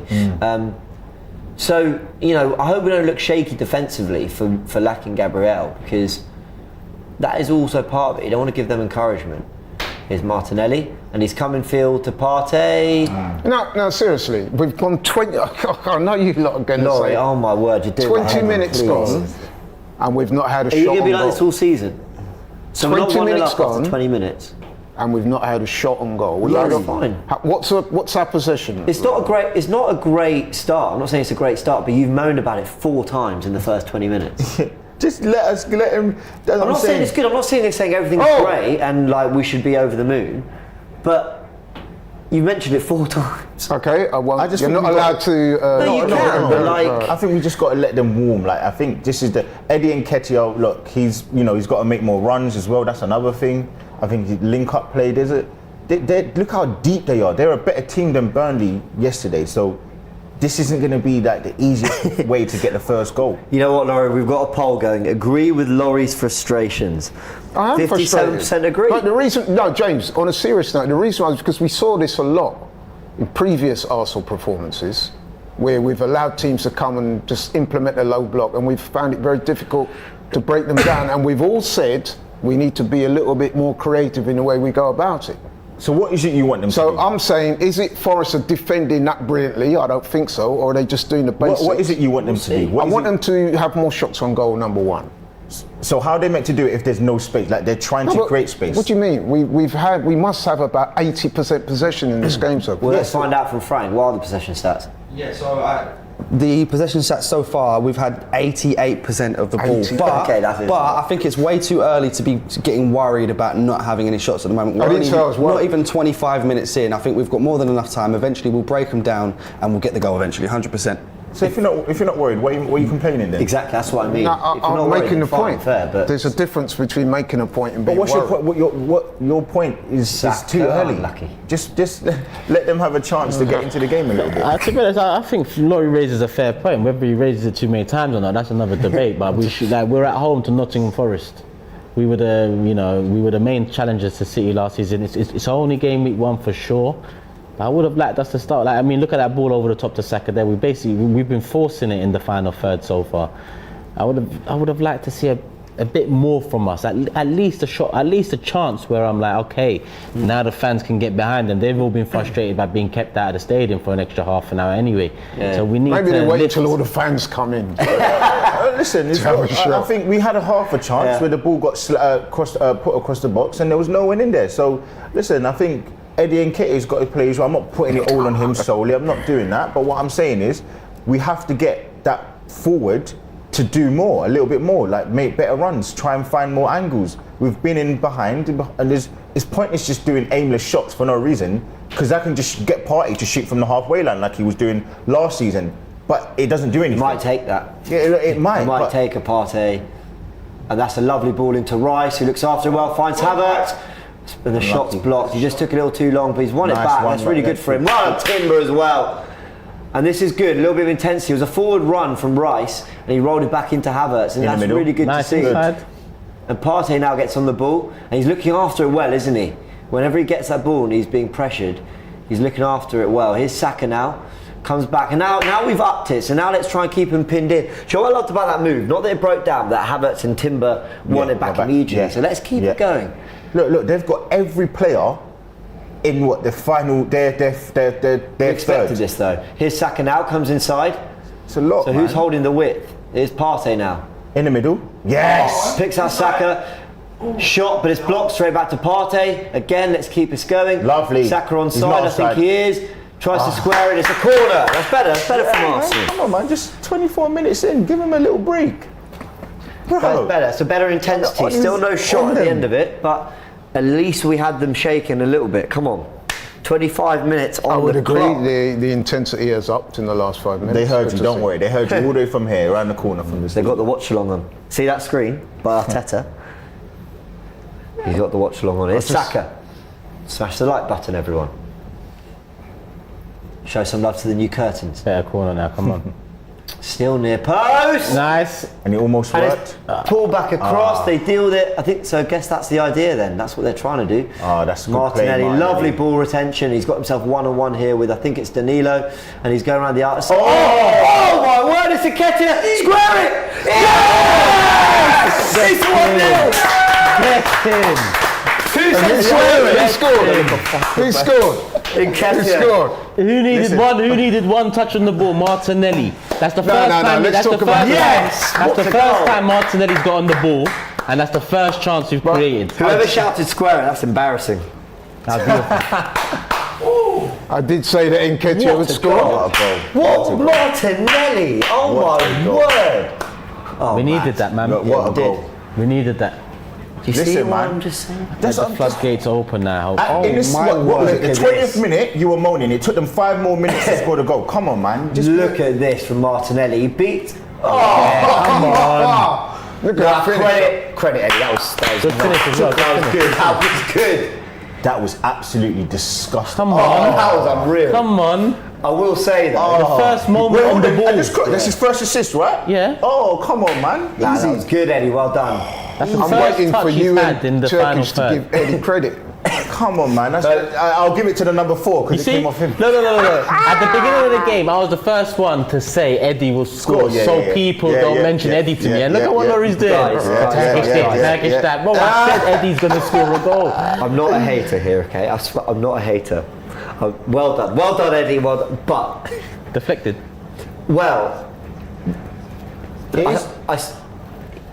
Odegaard was there for the square. That's what I'm saying. You know what I'll say That's though? what I'm saying. Overall, the manager. The deflection takes away from the yeah. deflection takes away from Turner. Yeah. Yeah. Like it does. Let's call it what it is. The manager. But he did really well. The Well done, manager's love put you, in Partey in right back. That's worked. He's put Rice in the 6. That's worked. He's put 3 at the back. That's worked so far. I don't really know. And listen, he's put Eddie on, and that's worked. So again, like we can talk about all these different things, but they're working well. And he's, as I said, the manager. You got to trust him. He knows what he's doing, man. Tactical flexibility. We've had all the possession, which I'm sure is what he thought before the game. Yeah, I think we all knew that they were going to have. Yeah, like this is it's perfect, man. It's perfect. Let's get some insight from Frank. Oh my word, what a start to this game. You know, I did say not to panic about the lack of shots early on. 5 minutes later, Eddie Nketiah with a goal. Now, I'll be honest, I was a little bit critical about Eddie starting the game, and I absolutely love it when he proves me wrong. But I want to say, fantastic move from Gabriel Martinelli to get Eddie in the position. And it's a solid finish. Yes, it comes off the centre-back, but there's no saying that it won't still go in. Fantastic start from the Arsenal. Come on, you Gunners. And Ian has just been booked for bringing down Saka, so this is good. Yeah. The wingers are having their joy. This is what we want to see. You know when, and I've been guilty of doing this, talking about where the Pep inspiration is in this team from Arteta, yeah.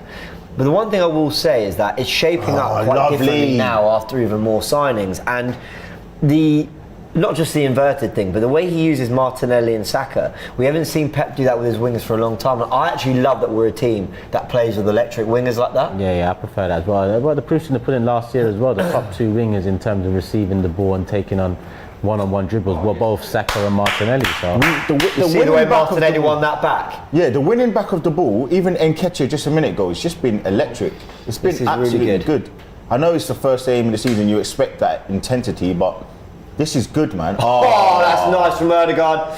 Can Partey retain it? No, he's just pressed out of it there. But can we win it back on the press? 3 players around him. He's got around it. How's he done that? No, come on, Rhett. Oh, people. To be, I don't even blame Saka. I think we should just say as well, right? Fair play to Eddie, because if you remember last season when Jesus was out, Eddie came in and he did get quite a few goals. He did quite well, so obviously we'll be hoping for a similar thing at the start of this season. Do we know how long Jesus is expected to be out for? I think Arteta said that it's looking quite promising. He was training this morning. If you check his Instagram, he was Really? he was in the gym. So he was in the gym at Coney. So We'll take that. He might have gone to nice this from Rice. game, to the stadium after. I don't know. Oh, that's so good. That is so good. Rice has just taken the ball down in the air, touched it into Partey, he's given it to White. Rice to the tight space, give it straight back to White, and we're playing. It's just ball retention at its best. You love to see it. And now Havertz popping up in some more wide left spaces as well. And that's what they're going to do. They're going to constantly alternate those players out there. And Arsenal starting to purr a little bit. 30 minutes on the clock. Yeah, Forest are going to need to change it up at some point. Yeah. And hopefully his chances start coming. I will say though, thicker. I don't know if it's too early or if whatever, but there's something about me that with Havertz, I'm warming a little bit more. I'm warming a little bit more to him.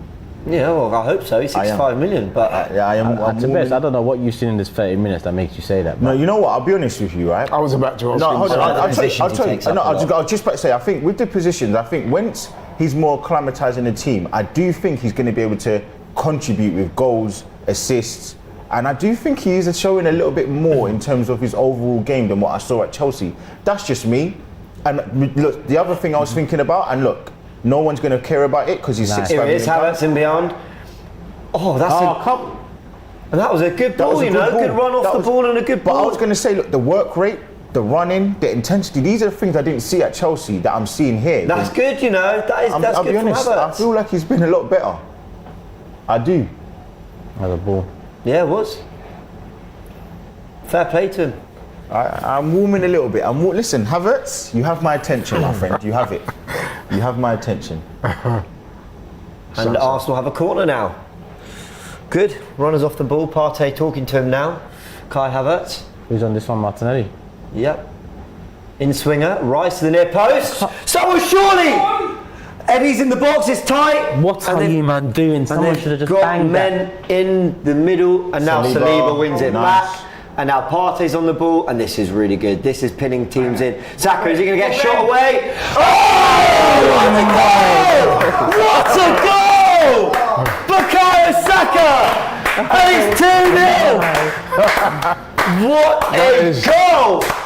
Oh my Unbelievable! Bukayo Saka is cutting from the right and he's just swung it into the top corner. But you know what? When you shoot, this is what happens. What a goal! Hey. 2-0 Arsenal, Matt Turner. He'll know too well. Beautiful. Was that two shots, 2 goals as well? And William Saliba, 2 man, he shots, won't get. He deserves the assist. Well, he does get the assist. Oh my! He wins that ball back. Oh. What a goal! Star boy, What a goal. face of the league. I'm telling you, Come on. this kid is nuts. Top corner, Bukayo No. Saka. Beautiful. What? Turkish, your reaction to that, man? Listen, last year, Saka, improved a hell of a lot on the year before. But there was one thing I wanted to see him doing a bit more, and that's cutting in and using his left foot to bang it in. We've seen it a few times now. We saw it against United last year. We saw it for England against Ukraine. We saw it once in pre-season, I believe, if I'm not mistaken, or maybe I am. And then we've seen it today. He's got a great left foot. Yeah. And he links up well. He gets into the box well, but he's also started doing this well. And then that's why I predict 15 to 20 goals for him this year. Yeah. 15. And do you know what's good? Laurie. Both. You know what? Sorry, Lee. Sorry. That's an excellent strike, and this is what I was asking for before. Shots, because as I said before, Forest, low block. They're going to try and push us out wide and contain us and stop us going through the middle, all the rest of it. But if you have more shots on goal, that is one way of nullifying the low block. That's what we've done. Brilliant shot, brilliant goal. And you know what? I did say 2-0 before the game. I think last season's 5-0 is a real possibility. I said 4. Poor Piers has said it's really hard not to yell with a newborn in your hands when you're watching the Arsenal. Did you ever have that when you had your son born a couple of years ago? Yeah, Were you ever watching the game? Yeah, we woke him up a couple times. You'll understand one day, son. Yeah, it is what it is, man. Yeah, fair. Now he loves it. Is he really getting into it, yeah? He's on it now, yeah. I love that, I must say though, if you're a Forest fan, you must be looking back to that moment of Bradley Johnson and thinking, if only. You've got to take your chances at this Lovely level. Saka. You know what I was going to say though, is it's nice just to have Saka score a goal and Martinelli part of a goal. That is exactly what we want. That's what we need. Oh. They're going to be big contributing factors to the team. And though, I don't know how much ambition Forest are going to show, but I would imagine that at some point they're going to have to, if they're going to show any ambition, they've got to try and come out and play some football. Obviously that's going to leave more spaces at the back for us to try and exploit. Which is why I say that the 3-0 could be a bit more than that. Turned into a tight space there, and a few more runners for Forest, but they just give it away. I think priority is clean sheet now. Something that cost us last season was the way we'd concede goals at home. I think to show the league, at the start of the season, we're back, we're ready to do it again and even better. Clean sheet at home, comfortable victory is key. I agree. Frank, your thoughts on that opening 35 and the Bukayo Saka wonder goal? Yeah, look, I'll be honest, like we said, they are playing a very deep line and eventually it was going to come unstuck. What a finish from Bukayo Saka. I should start calling him Bukayo Robin at this point because that is a finish that Ian Robin himself would have been proud of. But the thing is with Bukayo Saka that you're seeing now is you almost know immediately that he's going to score when he gets into that position, and I think that's something that we could capitalise on. Ola Aina's gone. He's got a yellow card, so maybe that's a position that we can focus on. Bukayo obviously being down that right hand side, and it's been a great start to the game for me. And I think you're going to see even more goals. I went with a 2-0 prediction, and it looks like we're going to see a few more than that. So I'm happy. Let's see. Let's hope. I'm with Turkish. I think it's about that clean sheet. Haaland and Saka. Oh, they're in behind here, Forest. They better defend this well. Ramsdale claims. Well done, well done. Out wide to Saka. That Haaland goal, when he just touched and then lashed it. Yeah. Oh my word. Yeah. But we got 2 contenders for goal of the season already. Yeah. Unbelievable. I thought that Haaland goal, no backlift. That power and width. Yeah. I watched Haaland before he went to City, and I think a lot of the fans that have just seen him at City think that's all he can do, score goals in the 6-yard box. Haaland scored some good goals in his career. I'm not saying he's going to score most amazing, but he's got more than just poaching in the 6-yard box to his game. So I'm expecting to see more of that. I was asked the other day, do I expect him to improve this season? I do. Yeah. I was really that with Rory and McCullough and stuff? Yeah. Mate, that finish was ridiculous though. Again, nice little pocket Havertz has picked up there, and he's just, it's not amounting to too much, but I just like the spaces he gets in. It's why I did that Muller comparison before Jordan came in with Kaka. But there are players that I just think know where to stand and what's useful to the team.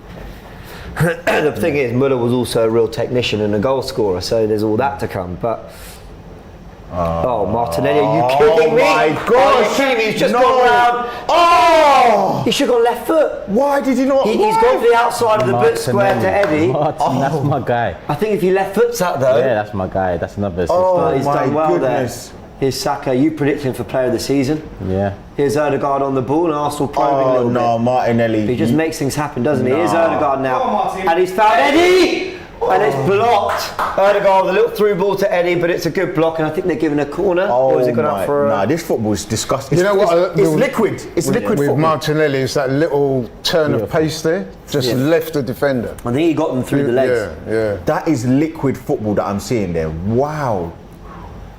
These Forest. What is it, goal kick? Yeah, I think he must have taken a deflection or something. There's the goal again. Eddie. This is the goal. Goodness gracious. That is beautiful. That is posted Do you stuff. see Havertz's reaction? Just did that. Love it. Lee on the spot. Martinelli, Saka. Who's your favourite?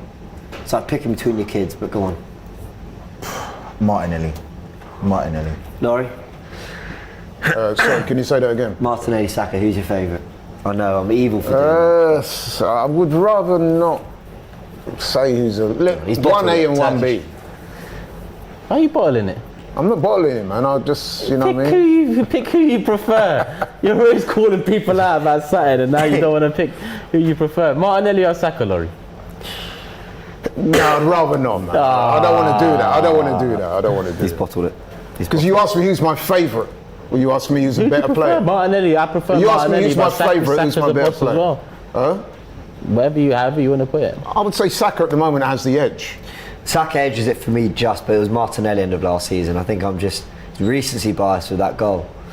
No, you know why for me for Martinelli? I love them both. I love Saka, but I might sound mad for saying it, but I just feel like in some of the bigger moments, I feel like Saka's been quite tired and Martinelli's more stepped up. I thought Martinelli was the form player of the running. Yeah. When everything went wrong, I thought Martinelli. That's really good from Eddie. That was nice. That's good. Eddie's had a good game. Okay. I've been noticing he's We're still going here. He's getting into goal scoring position. Oh my God! I thought he found Rice there. As Saliba wins the ball back. Yeah, that's a Is he foul. going to foul for that? All right, some super chat. Manic says, what would you do in Ramsdale's position? Raya coming in, you're more than likely to be first choice. Do you think he'll leave or fight for number one? He'll fight. He's going to fight for it.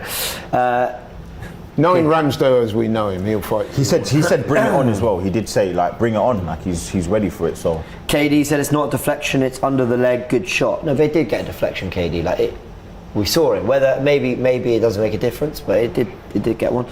Kelechi, nice use of words. Creaming your pants because you're beating Forest. you know what it is though. You know what gets me annoyed about it? It's like, why can't we celebrate like a goal? I don't. You shouldn't get annoyed. Oh, that's nice from Havertz. That's nice. Pick him out. Guess it wrong. Pete did one of the bit before. You weren't looking at me. You didn't see the good bit. Havertz did. I saw it. Brandon says, I'm sorry, but Saka needs his own chart. No way he's still attached to the Smith Rowe one. He's clear. Yeah, but Hale End. That's he left party there. Left him. Oh, And- Saliba, love that. Saliba deals with it, but he nearly slipped on it. And Rice. Party's wins us a goal sort of kick. lack of pace was a little bit exposed there. Yeah. But that's where he's not a right back. He's not. So you're not expecting to be perfect, but what he has been good at is the other stuff. Yeah, I didn't say that. The thing is, yeah, you see where we're asking this Saka Martinelli question, yeah? Do you think this isn't happening behind the scenes? As in, like, between them? Of course. These battles for... I remember Salah and Mane had it. Yeah. You know, but this is what you want. You want two players that you love and rate this highly going at it, trying to beat each other for numbers. That's how it should be, man. It's fantastic. A goal and an assist each. 41 minutes of Premier League football. Let's get Frank's thoughts on how it's all going so far. Frank, you're happy over there? Listen, this smile isn't getting wiped off my face anytime soon, despite the fact that, you know, again, it was a quiet first 20 minutes. It's been all Arsenal. I'm looking at the possession stats here. We've seen 85% of the ball, and I think we're going to get the exact same throughout the game. Nottingham Forest, apart from the chance that they probably should have scored, haven't really looked in it, and for that I'm very happy. I just want to see more of the same from Arsenal, because we tend to drop off a little bit in the second half, but if we can keep this up, I think we're looking at a 3-4-0, 100%. Frank, what are the commentary saying about Arsenal? Well, the commentary, obviously, they're in agreement. Like, you know, Nottingham Forest aren't really in the game. They were a bit critical about I think it was Brennan Johnson's missed chance. A lot of praise for both Bukayo Saka and Gabriel Martinelli. I'd be interested to get the same question to them on what they think. Who is the better player? Who do they prefer? For me, it's 100% Bukayo Saka, mainly because I get to enjoy him at both club level and an international level. But yeah, I'm very happy. Nice one, White, with the overlap. Oh, who did you you know pass what? it to? Do you know what? I think that's rehearsed, you know. Yeah, because someone should be on the Someone penalty should- spot. look up. Yeah, someone should be on the penalty Oh, spot. but you also got two eyes, Yeah, bro. yeah, Sometimes you do rehearsal, look up. But you know what? Sometimes these things start to become automatic, though. They do start to become automatic, Might though. as well put a blindfold on and just start playing because you rehearsed. Right, but the football, though, it's Odegaard, man. Odegaard just, I don't know, man. He's just a gem of a player, man. Yeah. Like the touch against Man City last week. Left Kovacic, sorry, on the Rice! Oh, unlucky. And he just said, fuck it, I'm Declan Rice. Yeah, give it a go. Why And not? had a go.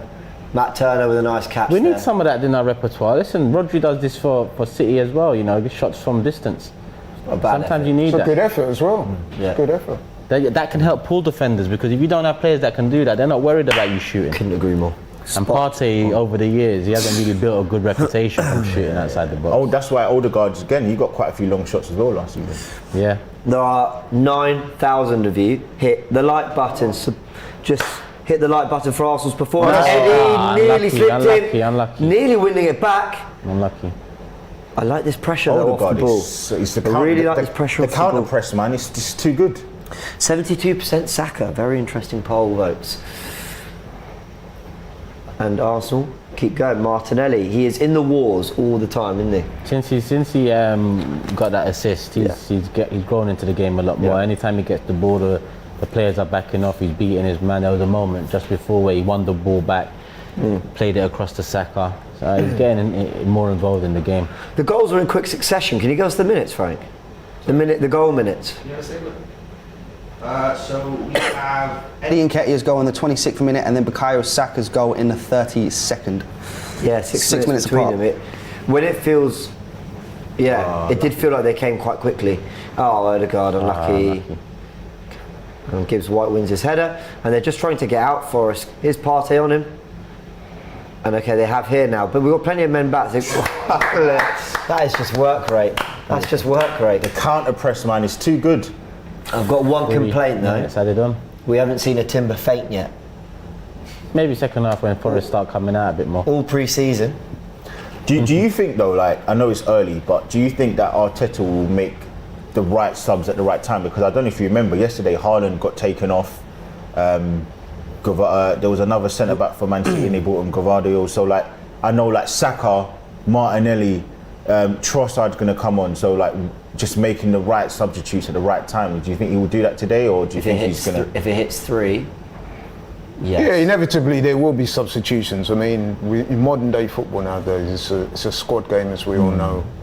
I'm expecting a ESR number of hopefully changes. to get on, get some minutes. 3 minutes of added time, and I will say I don't think we've seen much in the way of time wasting from Forest. It could just be that we're winning, so we're not noticing it. But that is something to look out for as well, because 3 minutes for a first half, that's lovely. Quite a lot. Is Odegaard now?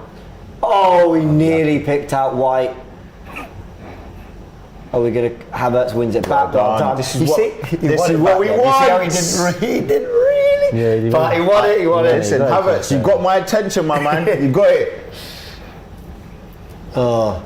Loose. Oh, Martin was just waiting for that. That was Paul from Timber. Yeah. Nice. And Martinelli wins it back. Unreal. The work rate I'm is glad the referee didn't go for that, unbelievable. because that was the case of a player. This guy's fake. He got dispossessed and then he just He's on decided to yellow. fall on the Cook ground. him. Go on, Havertz. Go and turn around, you're blessed. The hell, look over your shoulder, man. Do you know, so much of what he doesn't do, Kai Havertz, for me feels like confidence, not... That's what it is. That's It what I doesn't- said earlier. Yeah. Once he builds up the confidence, you might see him in a false nine position drop more. It doesn't feel like a lack of... I'm not watching him in that situation going, he's not capable. I'm going, you are, do it, come on. You might as well. You got a new chance here at Arsenal. Oh, look at that from Partey. That is so good. Showing real strength. And again, that's poor Timber, That's man. Timber, yeah. Twice, light. Wins it back. Yeah, that's a though. foul. That's a And foul. Yeah, that's a foul. he's caught him badly there. Yeah, that's a foul. And is that frustration I from his... don't know if that's a foul, man. I think he did. No, clip that him. was a foul. He clipped him. He clipped He's him. going to get a booking here. Is that... He's looked... he's very shaky last couple minutes. Oh, that's... clipped him. Nah, Do you know man. what? It's not a foul. That is a foul, definitely. Oh, look at What? That's Do you know not a what? foul. What are you not talking actually about? with Turkish on this. There's not that much in No, that. I think he is a foul. There's not that much in Not a that. foul. But Timber doesn't look happy This here. is, I think his shin and the guy's knee or shin Yeah. collided. I think he's unlucky to get booked, but That's what I was I thinking. do think it is a foul. I was going to say, I think it's a bit excessive to book him, but I do think it's a foul. I do. This from Martinelli, we're just seeing that is genius.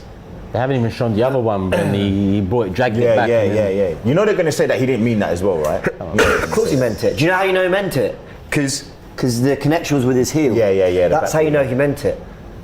If he was trying to put himself in that position, I think the drag back would normally be with the inside. Wait, hold on. Oh no, maybe I'm wrong. Hopefully Timber's blessed, man. That was This totally can be intentional. painful, but He's fine. Well, it's half time now, so at least just take him in and get him. hold it until half time. Yeah. You don't need to make no rash decision right now. I think though, if there's any effects, maybe they should sit him out for the second half. And Yeah, probably will, because he does feel like, it does look like he's hurt. Because we don't want him, you know what I mean? There's sterner tests ahead, no disrespect to Forest. When you do bone on bone, it hurts, man. It hurts, man. It's got that inner pain. It don't go. It's excruciating. You can't rub it, you can't do nothing. It's just Knee internal. collision, funny bone. I'm out for the season. It's a painful one, man. It's a painful one. But I think the team's been good, man. I know obviously we're going to half time, but he's making the sub. Yeah, he's making the sub. What? I think the team's been good. I think everyone's been pressing hard. That's what I like. I know we scored 2 goals, fantastic goals, but you know, the fact that we've been counter pressing all the time, winning the ball back in 3 to 4 seconds, that's been good. That's been good. We're nearly there. Yellow card. I'm with you. Okay, foul, maybe. I'm not sure it's even. Yeah. I'm not. It's not a booking. That's the thing, you see, is not every foul is a yellow card, is it? No, 100%. That wasn't a yellow for sure. So referees do need to show a little bit more. So who would come on? Would it be Nketiah or Gabriel? I would bring Gabriel on. Interesting. I just hope that is not long lasting or. Who we got next? Crystal Palace. Away. Who got Crystal Palace away? He was pointing at his The back of his knee meniscus area. That's where I had mine removed. Do you think it's the way he went in then? That maybe there was a pull? You see the meniscus? It can happen in different ways. Really? You can hyperextend it. It happens. You can bend it. It happens. It's weird. Ramsdale gets the ball from the resulting free kick, and Arsenal are down to 10 men for the. I wouldn't even risk it, to be fair. If it's like that, risk it. I wouldn't even risk it. 2-0. But it looks like he feels like he's okay to come on. You know what players are like? They will always want to carry on unless it's really bad. Home debut as well. I wouldn't. I don't think he's going to want to come on. We've got the squad to not risk it. Yeah. I would bring on Gabriel though. I definitely would bring on Gabriel. Make sure to not go anywhere at half time. We will be live for the full half time with Frank as well to do a little bit more of a deep dive on that first half. Timber's come back on, and Arsenal I think are just seeing out the minutes. We're into minute 51 because of the nature of extra added time, but that's the half time whistle. Well done Arsenal, 2-0. Very solid performance, not peppering the Forest goal, but in total control of the territory, in total control defensively. One lapse of concentration gave Forest the chance to go 1-0 up. But you know what, these are Premier League sides with good players. There are going to be chances. We've kept them to the one, and Arsenal have taken their big one with Eddie and Martinelli's little setup, and Saka with an unbelievable finish from distance. Quick thoughts, Lee, at half time. Yeah, listen, I think, you know, we can talk about the fantastic goals, but I think the way that we've, you know, harried the ball back, I think it's been sublime, and hopefully we can continue that in the second half. Yep, Laurie? Good. I was a little bit critical at the start. I felt that we had all the possession, which is what I expected. I expected Forest to deploy the low block, which is what they did. So I was looking for us to be a little bit more creative, a little bit more innovative, a few more shots. That didn't happen. But in time, it did. We got the goal after, was it 20 odd minutes? There's only ever been one team in it, to be honest. Yes, Forest had that breakaway chance, poor finish, but I think all in all, pretty dominant. In fact, not pretty, totally dominant. Yeah, I think so, yeah. Yeah, I mean, worked our way into it. And moments of magic from our 2 attacking star boys from last season. I think Lee said earlier, it's good to see Martinelli and Saka both have a moment each in that first half, both moments leading to goals. And yeah, for me, it's job done. I said after Saka's goal, the job now is to keep a clean sheet. Yeah. You know, I think that's very important considering some of the improvements I want to see us make on last season. Yeah. When you look at the goals scored, we was up there with our greatest ever side. Goals conceded is what let us down, and I think, you know, bringing that down with the arrivals of Declan Rice and Timber, that is key. So Saka, Martinelli, Eddie Nketiah, job done up top today. Yep. Saliba and Cole at the back, you know, wrap that job up in the second half. There's a tweet from Gunner Thoughts who's, I think this is an interesting kind of way of looking at it. Rice and Havertz are sort of doing the simple things, getting it and moving, working hard off the ball, and it's and then I'm adding to this, it's the Martinelli, Saka's, Odegaard's who are just adding that magic, that little bit. I'd even say Partey, I think, has been really good in that half, alternating from right back to showing strength in midfield. So he's doing well there. We're going to leave you with Frank now for the following 10 minutes, and then we'll be back for the second half. Frank, you got the match stats there, talking through what was ultimately an impressive half from Arsenal, and we're 2-0 up. Yes, people, welcome to a half-time show. Sure. What a performance it has been from the Arsenal so far. I am more than happy with the performance. Let's take a look at some of the stats specifically. We're looking at expected goals. Nottingham Forest are actually beating us in terms of expected goals. They're on 0.43. Arsenal are on 0.31. Expected assists, Arsenal absolutely dominating, 0.48 to 0.03.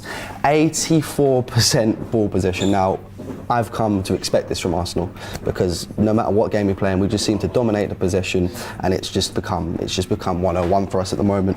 Total of 7 shots with 3 on target. Nottingham Forest only having the 1 shot so far. So like I said, it's been all Arsenal. I just wanted to point out some stats that I found just before the end of the half. I didn't know one of these, so it's actually really interesting to know. The first one being, Bukayo Saka has 18 involvements across his 24 appearances for Arsenal in all competitions at the Emirates Stadium since the start of last season. Now that's 11 goals and 7 assists. I just want to say, when are we going to get to the point where we're talking about Bukayo Saka as one of the world's best?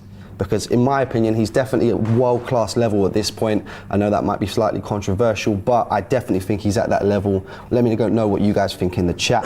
The next stat, and this is one specifically that I didn't know about, Eddie Nketiah has scored 14 goals in his last 16 starts for Arsenal at the Emirates. Now I can't remember who said it on the lineup video. I think it was either Lee or Julian that Eddie Nketiah was a better option starting as opposed to Leandro Trossard, who could be coming off the bench. Now, having now known that stat, I understand why Eddie Nketiah starts this game.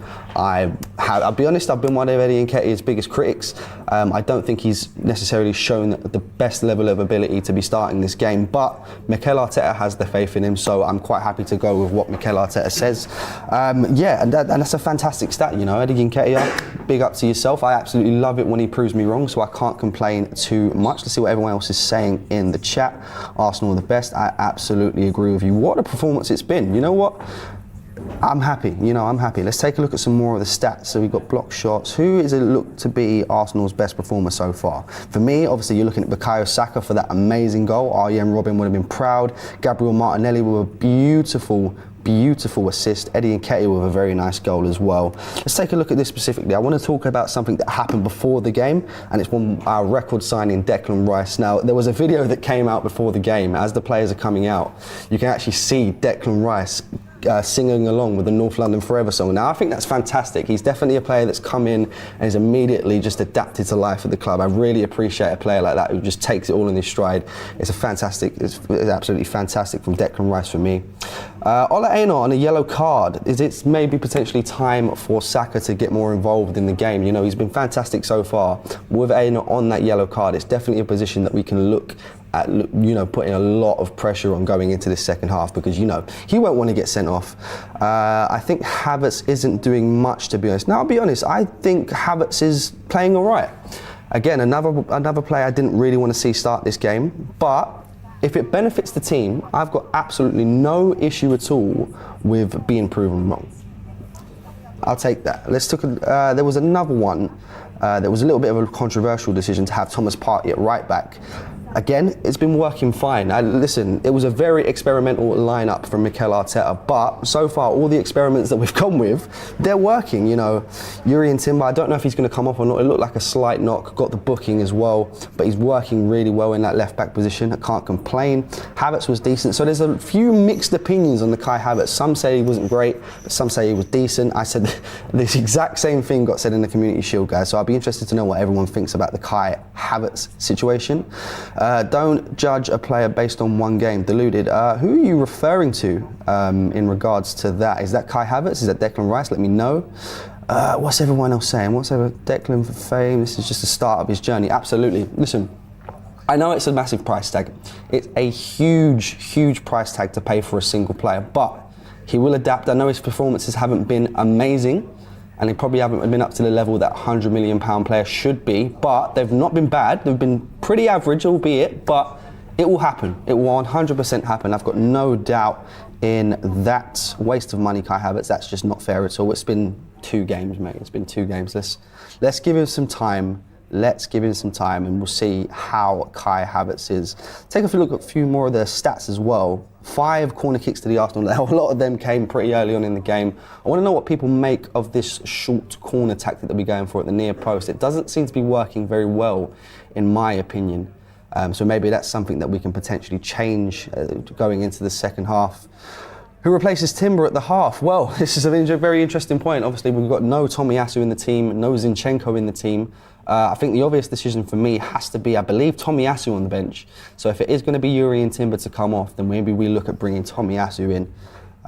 It would be great if we can. Let's take a look at what everyone else is saying. Let's take a look. Who is this bearded 10-year-old? That is a lovely comment. Thank you very much for that. What happened to Timber? It looks like a bit of a shin injury. So when he went in for the tackle, he looks to have hurt himself a little bit.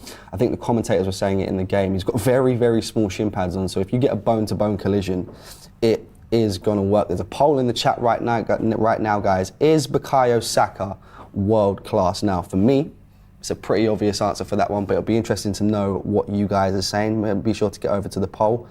Got a super chat here from Timothy Hatanto. I hope I pronounced that right. Really have to feel for Matt Turner here. If I were him, I wouldn't have shown up at all today. Listen, there's nothing that Matt Turner can do. He's made a fair few decent amount of saves in this game, but you know, what can you expect? It was always going to go this way. All Arsenal. I do kind of feel sorry for him as an ex-Arsenal player, of course, but that's what happens when you leave, when you play the big sides. You're going to get peppered with shots. It's just what happens. How many goals can Arsenal score later? That's from Billy Tan. Now, this is an interesting question. My pre-match prediction was actually 2-0 to the Arsenal. It's already 2-0, and it doesn't look like we're going to be showing any signs of slowing up anytime soon. So I am saying that we're looking at 3 or 4-0 here, guys. Let me know what you guys think in the chat. Let's see what the poll's saying about Bukayo Saka as well. 89% of you saying that Bukayo Saka is world class. To the 11% that are saying no, I would like to know why you believe that, because I think you can't argue with the stats. Bukayo Saka's stats are definitely of a world class level. I would be really interested to know why people don't think Bukayo Saka is world class. Should Trossard have started? Well, in hindsight, clearly not, because Eddie Nketiah has got the goal. I was one of the people that believed that Leandro Trossard should have been starting, but I've been proved wrong, so, you know, I'm not the manager. I don't make the decisions, but the person that Mikel Arteta chose to use from the beginning, it's worked well. He's got the goal. Hopefully there's a few more goals for him in this game. What's everyone saying? Saka, best right winger in the world. How can he not be world class? This is the point that I'm trying to make, and I think I made it on a previous video. There's not many wingers in the world that you can say Bukayo Saka isn't better than. You're thinking realistic, you're only really looking at, for me, Vinicius Jr., Marcus Rashford, but you 100% have to think that Bukayo Saka is within that race to be one of the best wingers in the world. What's everyone saying? Again, we're getting more of the same. Saka is the real deal. Would you take Alex Song on loan for a season? Is he still playing? Is Alex Song still playing? That'd be really good to know. Let's see if I can get some more stats up as well, guys. Because again, it's been a fantastic half of football. Just more expected goal stats. Let's see. Rashford. Oh, people not reacting well to the Rashford comment. What's that? People thinking that Rashford's not world class? I'd be interested to know. Saka's a genius. We need a striker. Very, very interesting comment. Now, you know, we've got plenty of strikers at the club. We've got Gabriel Jesus, who's unfortunately injured at the moment. We've got Eddie Nketiah, who scored a goal today. We've got Balogun still available. We've got Leandro Trossard and Gabriel Martinelli that can play there. Why do you believe that we need a striker? I mean, in my opinion, I don't think we do, but we'll be interested to get your thoughts on that. He hasn't won anything. Well, is world class with no important trophy. Do people not consider the FA Cup an important trophy? Saka's an FA Cup winner. We'll take that. And I don't think it's Bukayo Saka's fault if he hasn't won an important trophy. That's down to the team, not Bukayo Saka specifically for me. Saka is good, but his ceiling is... I've lost the comment now, but I'm assuming that meant high. We've got a super chat here from Ayo Deji Olawale. People are idiots. What do they expect? A Saka and Kai Havertz hat-trick. We're up 2-0 with 3 new players. It's okay. I can't stand some Arsenal fans absolute low-level thinking bunch of kids. Well, pretty strong, but I sort of understand where you're coming from. What can you expect? You know, we're doing brilliantly enough as it is. I definitely think that there's more to come in the second half. I think people need to calm down just a little bit. We should be happy with what we've got so far. We're up 2-0. We're looking good. Not much in it for Nottingham Forest. Eddie played well. Someone's saying Matt Black. Yes, I completely agree. And I keep saying it. I've been one of Eddie's biggest critics. But when he plays like that, I certainly can't complain.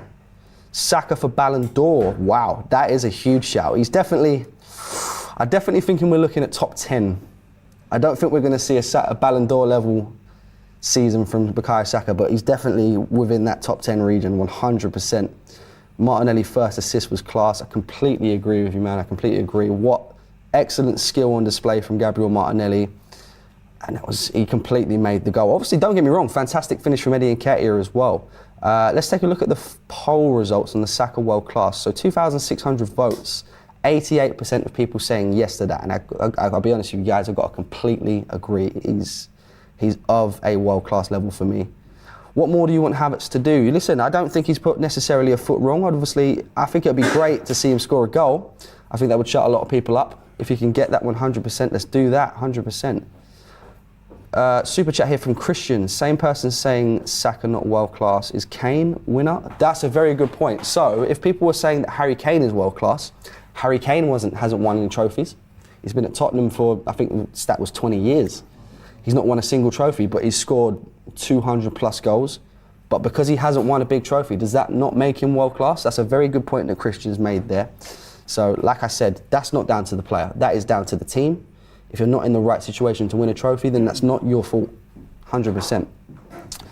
Havertz missed pass more than anyone else. How many? That's a good point, maybe. But let's see how many completed passes Havertz has got. Let me see if I can get that up. In the meantime, keep your comments coming in. Passes completed. Declan Rice, Kai Havertz. 27 passes completed. That's not too bad. That is not too bad at all. Yep. Okay. So, James. We're back with the sofas now, guys. We're ready for the second half. Over to you, James. We're back. We are back. The second half is about to begin. Aaron Ramsdale and Leandro Trossard with the subs bib on. Here we go. Great start to the return. Leading the players out for the second half. We don't want to see Arsenal start to relax because a big part of what went wrong last season was being 2-0 up and not getting the job done, Turkish. Yeah, especially at the end of the season. We was good at getting the job done for the majority of the year though. Yeah. I mean, defensively for the majority of the season, we was resolute enough to be stronger 1-0, 2-0 up. It's the years gone by where Arsenal would take lead and we always wanted a 2-3 goal lead to feel safe. Some of that safeness came in last year, but the way it unravelled at the end, that's why for me a clean sheet's so important today, because if we allow Forest back into it by getting the next goal, the narrative about the result potentially changes. It can perk the opposition teams and fans up a little bit. If we have a safe, secure performance here where, yes, we've already conceded a big chance to Forest where they should have gone 1-0 up, leave it at that. Nothing else in terms of defensive lapses in concentration. And add a couple more goals. I'm not saying lock up the 2-0 win. What I'm saying is just be defensively resolute. Very sensibly. And still, be an attacking threat. Yeah, I'm very interested to see what the subs will be if and when they come. Obviously, that will be partly dictated by how the rest of the game goes. But there's a real bench there, and I'm curious to see who's going to get the minutes. Laurie, we're about to kick off. Eddie Nketiah is about to roll it back. Put some respect on that man's name. Quick shout out to the England women's team. They're through to the semi-final of the Women's World Cup. They beat Colombia 2-1, so we should mention that. Go on. Here we go. We were nearly in already. That was good from Declan Rice, who actually played in. That was a interception / through ball. We'll take that. Arsenal win a throw-in, but nearly got in behind. They won 2-0, through to the 2-1. Just picking up on what Turkish said, I'm expecting to see a few more goals this half. Turkish is right. We do need to try our best to keep a clean sheet. But yeah, I'm expecting. We was having a conversation in the break, and I was predicting that Arsenal would score a couple more goals. I fully expect them to. I mean, they've got all the possession in that first half. Be interesting to see how ambitious, if at all, Forest are. Because if they do try and come out, then obviously that'll expose them more at the back. So, see. I think you're already seeing a bit more of an ambitious Forest by them They trying look, they're pressing a little bit to more press here, don't with they? four, 5 bodies in our half. No changes at half time for either team, but Arsenal playing through that press really Which is well. good to see with Timber, because at the end of the first half, it looked like he might potentially be coming off. It's a very good point. I read on Rice now, Twitter as well wide something left. about Saka feeling something in his leg, so What? he's come He's out. got a foul. Sorry, Rice has pulled him down, I think is what the ref's saying. What were you saying there, Lee? No, I was saying I read on Twitter there was something about Saka with his legs, but he was speaking to the physio as he went in, so it's good that he came out as well. Oh, okay, that is good to know. That's very good to know. There's also been a little bit of a shake-up on things like commentary. I was just seeing Ali McCoist on TNT, and you've got Peter Drury's now joined Scott. Oh yeah. So, That's a big Oh, that's a acquisition. lovely. That's nice. That's really good from Martin. We're going to give the foul. Yes, we Yellow are. as well. There's the same thing which happened to Timber. Where's the yellow? Willy Bolly, formerly of Wolves. Come on, man. Well, He's been getting a bit of a down. warm time, Bolly has as well. So that's his. Martin, what a touch. Martinelli's had the best moments for us. Yeah. Do you know what? It's quite strange as well because I didn't really think he was as electric in pre-season. Now, obviously, it's pre-season. That's the reason why. But it was even last week. I don't know if he was as electric as I'm seeing today. Today, he looks absolutely on it. You know what it was? I don't know how to explain it. He just, every time he gets the ball, I think that fullback's going to get cooked. And even though it doesn't always end up that way, I just back him. one-on-one. Yeah. Oh no. That's not good. Timber's gone down. He's gone down unchallenged. With his knee again. And he's clapping his hands. That means he He's wants to not come happy, off. yeah, that's- He needs to come off. He knows that's a big. That is not a good sign, you know, because he went down there And he's gone for unchallenged. Tommy Asu to come on That's a big instead. injury. So, are you telling me that they didn't figure this out at the end of the first half? I mean, it might be something. Look, it might be something new. Or he's Oh yeah, that's bad. That's a knee as well. Nah, bad. it's meniscus, you know. That's It's meniscus. That's what it looks like. Oh, He had the lateral there. Yeah. Timber's gone down, holding. Because it can lock up as well. back of his Once knee. You know what? Fair play to Nottingham Forest because they could have Yeah. played on. Fair play to them, you know, because they could have just played on. Why they don't? It's gamesmanship. there should be no debate. Let him come off.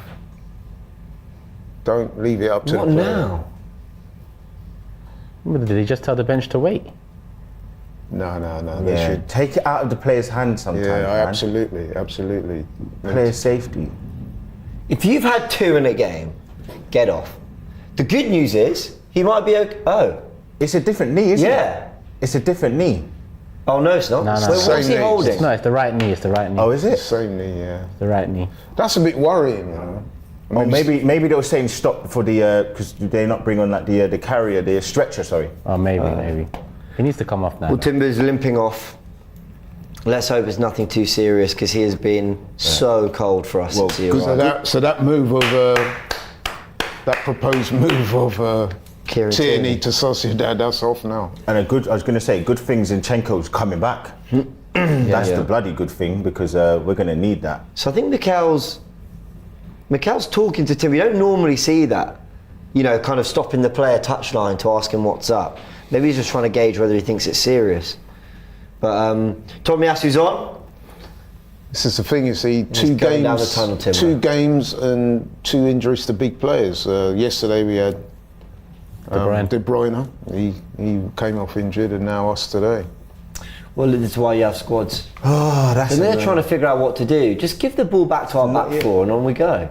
I would give it to Nottingham Forest, to be fair. Yeah, but we had the ball. Oh, did we? Yeah. I thought Nottingham Forest had the ball. Nah, Timber had the ball and then went down. They've given it back. Yeah, good. I do hope that's nothing to be overly concerned about. But yeah, he didn't they look could- good. He didn't look good, I have to say.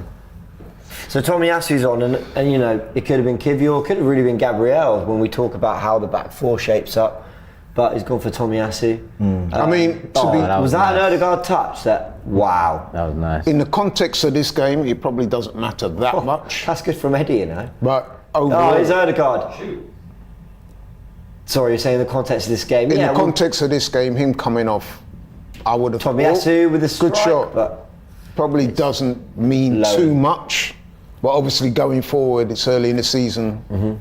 You want your best players out on the pitch. Stand him up, come on. Now here come Forrest. Tomiyasu's watching the man at the back post. Lovely. But Partey intercepts. Partey. Well done. And then moves, picks it back up from Saka. And Arsenal playing out the... I mean, it's really good football. It's really good football. It's good, it is good. I'm not going to lie, this is liquid football. I like it. What was that smile, Laurie? Were you enjoying it? Or were you enjoying me enjoying it? No, I was just listening to you purring, man. It's brilliant. No, listen, man, I'm in total agreement with you. Here's Odegaard. It's just good to see you purring like I'm this so enjoying early in the it. season. I backed us to win the league, everyone. Listen, did, you know what? you I'm not gonna, so did I. I backed us to win the league as well. Good So talent. I'm not going to lie, I backed us to win the league. TJ, have you gone for Arsenal to win it? Yeah, I think Arsenal are going to do it. I really do. I think the De Bruyne thing is a factor. Oh, that's a foul. Push. I think we're hungry, we're ready, and yeah, I just think we can do it.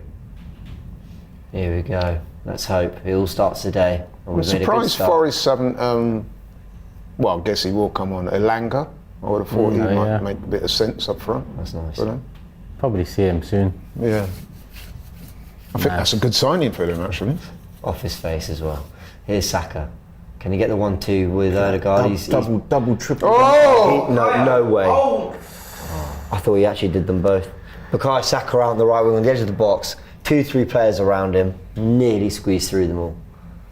I must say that Arsenal, like Unlucky. the wing, Very unlucky. He's actually good defending. Yeah, it was.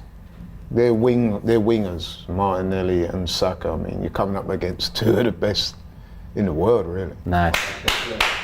Skinny. Ref. But you're right, they've upped it. Referee. You're right. They have, innit? Yeah. They have to, man. That's Sergio Aurier. He's a very physical type of player. yeah, He yeah. loves to tackle, sometimes a bit too much. Here's Odegaard now. Always pulling out wide right. Very, very elegant on the ball. Gives it to Havertz. He's put under pressure and he's Havertz. fouled. He is fouled, but like, seeing that situation, Bit more he is fouled, but I also want to see him. If a player's darting into you, I'd love to see it. You roll off I'm and with you turn. on that. Like that's the kind of thing that that with physicality. confidence, I think, Because cool, he's been fouled, so we got the ball. Like it's not his fault, but Martinelli and Saka are fouled probably 60%. Probably only 60% of the time they're fouled do they actually get the foul. More often than not, they're having to ride it. You know what you say? It's funny you said that. I think in the Champions League he wouldn't have got that foul. Really? You think I think in the Champions they're League. more lenient in the Champions League. I think he wouldn't have got that I also think had we not, if we'd been away, he probably wouldn't. Yeah, have he got wouldn't. it. Yeah. That's he a wouldn't have tough. got- Yeah, so you're going back to you lot's points about how he should have shielded the ball and being a bit stronger is it's definitely a poignant point. But one thing you notice straight away with Forest, they can't keep possession of the ball at all. Well, yes, I said to you in the first half they only made 79 passes. Only 79 in 45 minutes. Their ball retention is very poor. A lot of that is down to Arsenal's pressing, but they're not good on the ball at all. I mean, look at that one. That's a ratio of what per minute of just under 2 passes. 55 minutes played. Nearly 55 minutes played. Arsenal 2, Nottingham Forest 0, and they've gone over the top. That's probably their best bet. to be honest. Saliba Going over the top.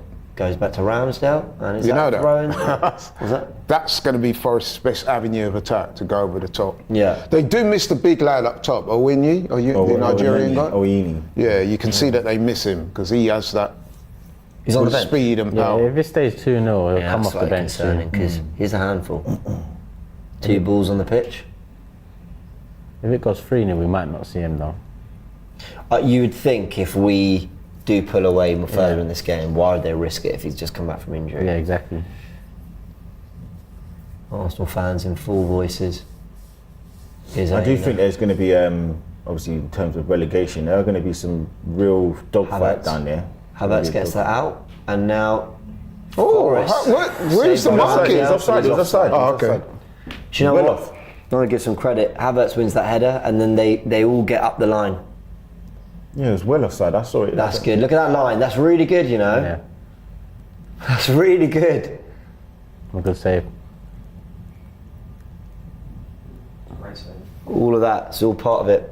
10 minutes gone, Saliba on the ball. Frank, it's just been a sort of settled second half. I don't know if you had the second half stats, but they've just shown 85% possession there for us. But we haven't really, it's been a little bit like that first half start, where comfortable but nothing really happening.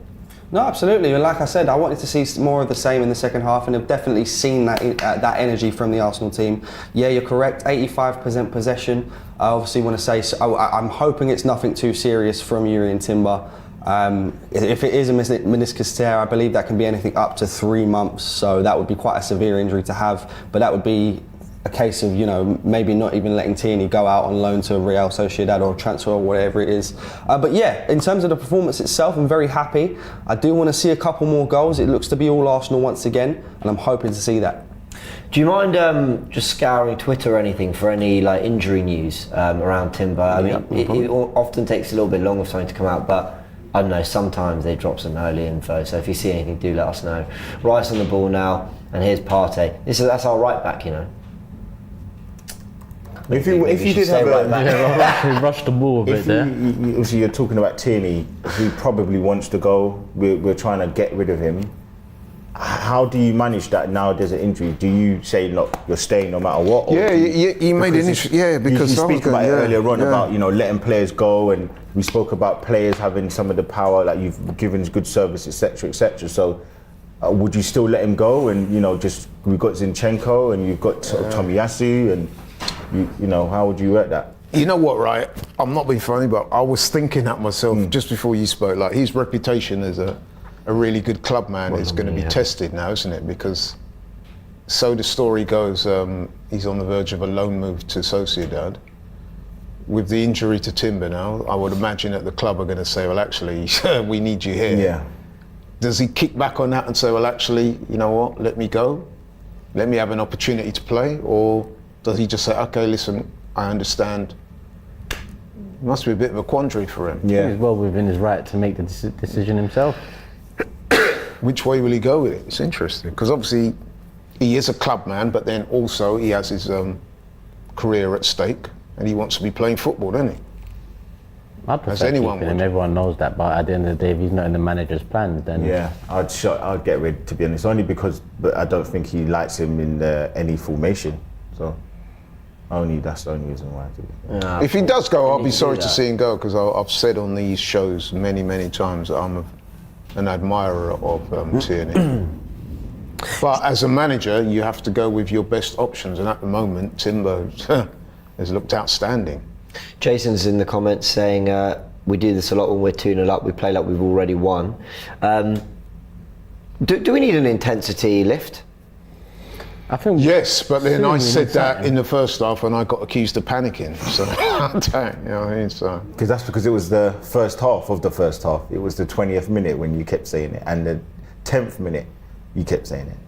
But in this game, it's the first game as a kid, and I think for me, I just want to see control. As you can see, but remember what we used to moan about with Arsene Wenger. Why are we still going forward and trying to get goals when we're 2-0 up? It's just about game management. Drive into that space. Yeah. It's about being smart. It's about conserving energy. These are the things that you want to see from a high IQ team. And I don't know. I just think the substitutes, when they come on as well, bring that intensity. So I think I agree, as long as we know we can lift it if we need. Saka. Do you know what I mean? Nice. Well done, Saka wins it back after losing the ball. Now Odegaard. Here's Martinelli's come really central. Good. Odegaard picks it back up off his back heel. The trouble with dropping the intensity, James, is that Eddie. If in the unlikely event that Forest pull a goal back, then all of a sudden you've given them something to believe then. No, I think we need a third. It becomes a slightly different game at 2-1 than it is at 2-0. Let's be honest. Which is why some people like to use that phrase, although I don't really like that phrase much. Was it 2-0 being the most dangerous scoreline in football? Look, we're 2-0 up and we're happy, but we've done nothing in the second half. Not yet. But then also, by nothing I mean potency. We've kept the ball nicely. But neither of Forest. So that's my thing. I think Forest. If Forest were doing... Here's Havertz on the edge of the area now. Can he get a shot away? Rolls it into Rice. Martin's now one-on-one on the left. Okay, he's going to get cross away, can he? He tries to dart in between. No room. That's what I was going to say. If Forest were doing something with the ball, I would be scared. But they ain't really doing enough. So for me, I'm just like, right now, the game's kind of just petering out a little bit. But it's not a problem. Like, this is game management. This is what you want. Just going back to that previous passage of play, there was 2 Arsenal players that potentially could have had a shot there, and they neglected not to do it. First one was Havertz. He rolled the ball to Rice. Rice then, I thought, could have had a shot. He then rolled it to Martinelli, and Martinelli got dispossessed. That's good. This is good. Come on, release him. Oh, he's come inside. Poor from Partey. I think he went for a little bit too high risk pass there. That's a good and now ball. Saliba gets across. Nice, Saliba. Slows down Gibbs White. Oh, that was lovely, lovely skill from Gibbs White. He's turned away, but it's the recovery run of Saliba that's allowed us to get back into our shape there. Apparently, I keep interrupting you, Lee. I'm really, really sorry. Who? I've actually noticed I've done that a few times. So P. Goddard says, why James have no manners with Lee? Nah. You know I love you. Yeah, come on, man. But also, please keep it down. It's really annoying me. But no, it's good though, man. This is for me. I'm not too worried. I know obviously football's about entertainment, but I'm more just thinking, look, first game, and as I said yesterday, I know it was away from home, but when I watched the Man City Burnley game, I thought that Burnley had quite a few chances to get in behind them and stuff. And I don't think I don't think Nottingham Forest have done any of that for us. I think we've marshalled them, we've handled the situations, and we've done what we needed to do. No problem. Yeah, I think make some changes now. Yeah. Some lovely hold up from Eddie there. That's Bring what Trossard on. I think he'll add something to the game. ESR 100% bring him on. Yeah. Obviously Tomiyasu. It's 5 subs still, isn't it? Mm-hmm. Yeah. Who else is on the bench? Vieira must be. Ugh, well, maybe not, but yeah. Is my mic still working? Did I say that out loud? Here's Saka. Out wide right. Maybe even Reece Havertz Nelson. comes deep. Havertz is coming to that right hand side a lot more in the second half. Probably trying to get involved. Our best football's coming down that end, although Martinelli's really dangerous. And here's Odegaard now. He's come inside. Partey there to help. Eddie's found Havertz to get shot away. Shoot, man! He was under his feet now. Yeah, you couldn't quite. Saliba gives it away. Would you bring Trossard on for Martinelli or for Eddie, or even Havertz? Do you know what I'd do? And I have to do the maths in my head, but I think for the rest of the game, I would revert to something a little bit more like, who have we got? Like, I'd bring Gabriel on. Who can Tommy? Yeah. So I'd bring Gabriel on, for example. Yeah, you'd mess for around with Havertz. the defence. Well, no, but if they it'd still do be make a White, sub, Saliba, Gabriel, Tomiyasu. Do you know what I mean? if they do make a sub, I would just imagine get it's extra going to centre be. back in there, defend properly, everyone back to norm. Rice, Partey, Odegaard midfield, and then the front three. I must admit, I know if it I'm feels making the defensive. subs, I'm going to do They're in here for us. a positive one. Let's out play for a goal kick. Something up top. What would you do? Trossard them? Yeah. For who? You got ESR as well, Reece Nelson on the bench. And yes, he's not played any minutes in pre-season. Do you know, I really liked Smith Rowe's cameo against City, him and Trossard. I thought they just both looked really tidy, and they were being, pressed, Nice. made to work hard. What are we making of Declan Rice's first hour of Premier League football for Arsenal? Yeah, it's solid. I think he's looked really accomplished. Yeah. What do you think, Turkish? Yeah, I mean, listen, Declan Rice is not one to judge off That's Charles, surely. Yeah. game by game. Yeah. He's one that comes in to help bring down the amount of goals we've conceded. So after 6 months, after a season, you look back and you see the impact of Rice. I think game to game, this is what we're going to expect. He's not going to bang goals in from 30 yards out and be the star of the show, but he's going to help protect the back line a bit more. He's going to help bring the transition from midfield to attack. And I think he's had a good game. He's getting on the ball a bit now. And then gives As it you away. say that? No. That was silly. That's so silly.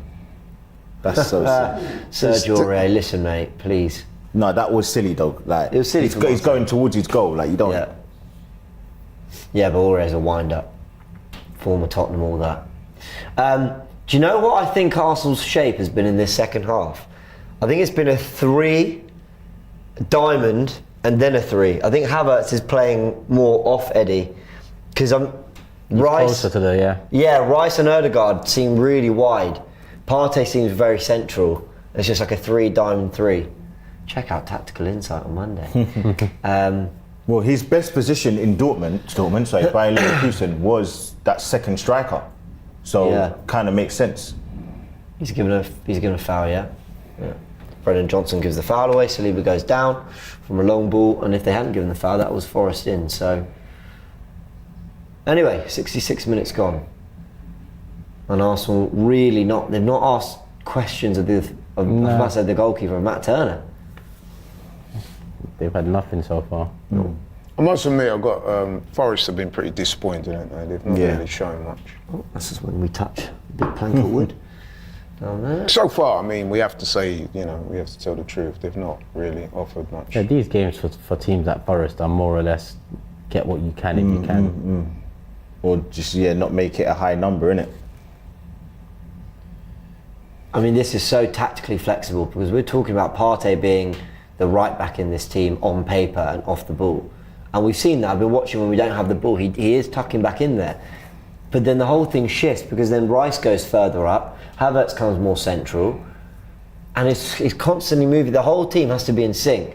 The only thing I would say about that, James, is that, okay, he's done well, but it's against Forest. No disrespect, but the games will get harder. So, when we play one of the so-called better teams, will he persist with this? But do you remember the pre-match moaning about changing things up and trying different things from, like we had Lee Judges on the sofas, he wasn't happy about, all these changes and tweaking. But if you can try and get it right now where it's, with all due respect, Forest, and I say it knowing that the game is not won yet, it's worked so far. We're 2-0 up. We've got to this far, leading.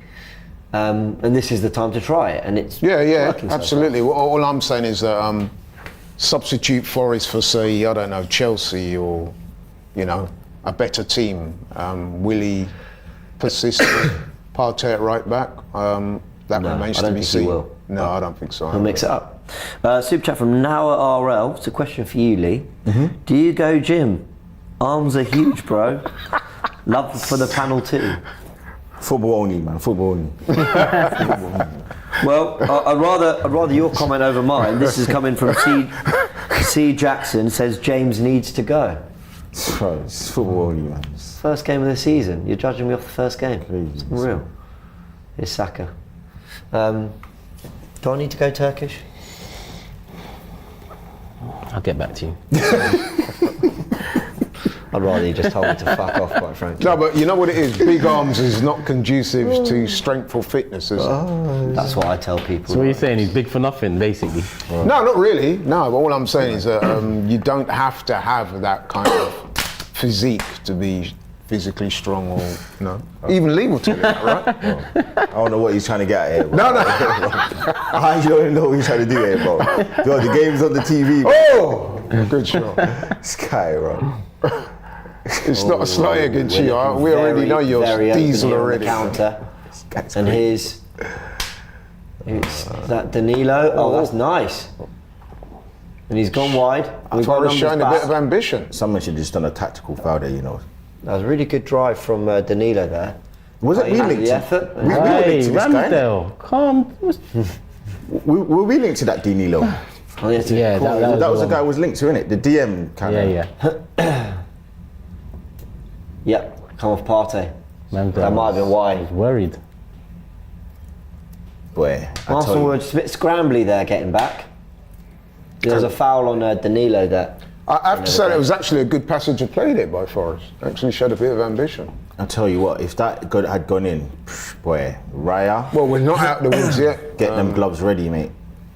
We haven't been great from corners in the past. Shane says, Laurie, we need this formation for low blocks. And 58 Godge, as this corner comes in, let's defend it well. Tomiyasu does. It's another corner. Says, Mikel going to Mourinho tactics is pushing me off. I think he means, another word, but yeah. Were they appealing for a penalty there? No, that's his chest. Yeah, clear chest. Well defended. Right, another one. Do you think these near post corners are maybe just harder to I just think clear they're out, under if that hit. makes sense? I honestly think they've been under hit. That's a better corner. Oh, It's gone over everyone. Ramsdale Tell you included. what, is that poor keeping? Well, I think we just see it on this replay, don't we? Is that poor keeping? Did he just literally miss the ball? Oh, he's been held. He's been held. Now, that's a foul. He's been held. Yeah, if anything happened, VAR. Yeah, that's definitely a foul. Well, after the Ben White one with Trossard last year, You'd expect. you bloody hope they. Oh, was it against? Well, no, Leicester. that was Leicester. Yeah, not Brighton. I was going to say Brighton, but Aina, I think, is coming off. I'm surprised he's on the bench because Danilo if you coming recall when they beat us last year at Forest, he caused us a lot of problems. Yeah. I mean, I know it's a slightly different game. They were at home. Well, he's just come on, and so is Nico But Williams. I was surprised formerly to of see him on the Liverpool. bench. This is Forest going for it, Yeah. trying to get back in the game. I think we need to make a little change, man. I'd like to see Trossard come on. Yeah. I think that's the right player to bring in. We just look a little too comfortable. Comfortable, yeah. Yeah. I think it's fair It's to the Premier say League, though you're never that comfortable. Arteta is notoriously doesn't make subs early, does he? Yeah. He's quite conservative when it that's comes what to I was wondering. That's today when I said it earlier. Like, is he going to make the subs a bit earlier this season, or even like certain games? Just try and change the tide or something. He tends to leave it till relatively late in games to make substitutions. He's not one of those guys that's going to make subs after 50, 55, 60 minutes. He tends to be a 70-minute plus man. And I think we're seeing that again today.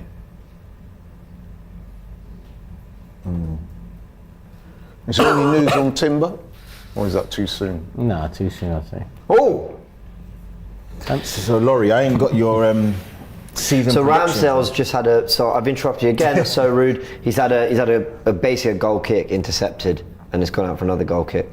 But yeah, go on, Lee. Sorry. No, I don't know your season predictions, Laurie. What are you? My season predictions was For all the competitions. right. So I predicted that Man City would win and that we would finish runners-up, a bit like last year. Yeah, Trossard's coming on. Eddie's For off. Eddie. I also predicted I think that's that the right decision. I think as much as he got the first goal and he took it well, I think part of the reason we haven't created as many chances as I would have liked is because out of all the strikers we do have, the one detrimental to Saka Martinelli the most is probably him in terms of finding space in behind. So yes, he took the goal well. Before people start saying I'm getting on his back, I'm just saying overall, there's been nothing else, literally nothing else. So Yeah. I think that's a bit harsh. I think Eddie's led the line well, got his goal. I think that's a good performance. What do you I've mean got no by- problem in Trossard coming on. what do you mean by leading the line well though? What does running into the channels? Running into the channels, putting himself about, making himself a nuisance. He got his goal. Before you should, let me see I want to see your bank account. I want to see what Eddie's paying you. Yeah, there's a few transactions there. I want to see. Put some respect on Eddie's I just name, wanna see man. He what did fine. Look, he scored a good goal, and he did fine. But I Yeah, agree, that's all I said. I you don't know. think he. I wanna see that I don't know if he. Come on now, you know what I mean? You moan when he don't score, because if he hadn't have scored today, James, you know what they would have said? Yeah, he lead the line, but you need to That's be not a scoring foul, goals. refs. Ben White's been. You scored his goal and you still got something to say. What did I? I've said he did right, but I'm just saying. I think So what are you there's a better saying? option. I thought there was a. No, but I'm actually in agreement with you that I said at the start of the show that Trossard will get a game up top, and he's getting his game up top. So I've got no problems in taking Eddie off. All I'm saying is, in the 70 minutes that he was on, I thought he did well. So the reshuffle now has seen Havertz go up front and Trossard drop into midfield. And I think this is part of the genius of a sign like Declan Rice, because he's a 6 that can play as an 8. When Partey comes in, he can get forward, but you never have wanted Partey to slot in and leave Xhaka on his own. Yeah, never. So that's kind of the beauty of that versatility there. 75 minutes gone. Frank, let's get your thoughts on the substitutions. Havertz goes up top now. Yeah, no, I do agree with the substitution. I think Eddie Nketiah had a fantastic game. I'm very happy to see him get the goal. As I said Check previously, Frank's bank account I'm as quite a big critic. I'm quite a big critic of Eddie Nketiah, but I do enjoy it when he proves me wrong, because it comes to Arsenal's benefit. Havertz goes up top. I really do hope that he can get a goal, just to keep people slightly quiet about maybe not a fantastic performance. People that have their own Oh, that's opinions. really good from wait. Martinelli. Sorry, Frank. No, We've it's just fine, got don't Havertz worry. here. Hopefully he scores. What can he do? Can he get a shot away? Lines up for Rice. Did Turner get a touch? I think he did. Unlucky, yeah, he unlucky, did. Unlucky. Really good. Saka counters here, finds Martinelli on the left. Havertz is then picked out, who rolls it into Rice. Oh, and it's taking a little deflection as well. I think Turner has it covered. That's a good He save. saved. Oh, it's a really good save. See that move that just happened there towards the end of the season. Declan Rice was doing that a lot for West Ham, drifting Yeah. into those spaces, waiting for an opportunity to have a shot on goal, which he did. Yeah. I quite like that about him, especially as I've been one. You know me, I'm an advocate for shooting, and he did just that. So that's good play. And this was my overall point about Havertz. He's had a decent game. I think he's been good, but I think he's going to get numbers because that would have been his first assist. I think he's going to just get It's a numbers. decent corner. I thought it might have just rolled past him, corner into the box, and it's just kind of taken a nick off someone, we don't really know who. Good distribution there with his hands there from Turner, has set Brendan Johnson away, but Arsenal getting back in their numbers, and they're back to the back four playing. That's good from a What do you think of Ramsdale's performance today? Largely Been a couple of untested. times when, Bit slack on the ball. yeah. Oh my word, they're in here behind. Aurier and Saka makes the tackle, and it's a corner. He did touch, well to let him come down back, but we were all over the place there defensively. Do you know Ramsdale in the Community Shield, I thought was taking too long to release the ball, and he got away with it a few times just. This But one in he's this been one he caught out. didn't. There's been a couple of times today when he's been guilty of that as well. It just kind of reaffirms that, like, am I just panicking as a fan, or is he taking too long? And I do think he took too long. Well, this is why I brought it up, because I did notice that, James, as well. And this might be where Arteta and co are looking at that position and saying, you know what I mean, we need to address these things, we need to strengthen those areas. Well, we've only got him on loan, but they've basically saying it's pretty much going to be, triggered at the end. But it actually, I think Eddie's played an absolute blind. Oh, Gibbs White with the corner, and the header from Willy Bolly is straight into done better with Ramsdale's that. arms. But Thank God for that that. looked a good opportunity. Arsenal need to wake up. What a ball from Ramsdale! Just as we were talking about distribution. Go on, Martinelli. Oh, Martinelli's Brendan That's Johnson. good defending there. Go on. I've got to say that's very good defending. It was good defending, but Because he nudged Martinelli, got the better of him strength-wise, and then took the ball off him. Turner. big You know kick. what? I've got to say, and you lot are probably going to come up me saying I'm moaning, man. No, I think I'm with you on this one. 78 minutes. We've not scored in this half yet. We've not even. Actually, we have looked like scoring because Declan Rice hit the post, but I thought you would have had a goal by now. I thought the second half would have been the icing on the cake, but clean sheet is still there. Ramsdale's been largely untested. Saka, he's got a lot of those passes wrong today. He always works hard, he wins it back there, but you're saying sorry?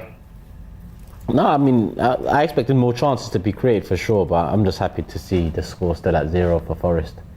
Because that one there, I thought was flying in the back of the net. Yeah, me too.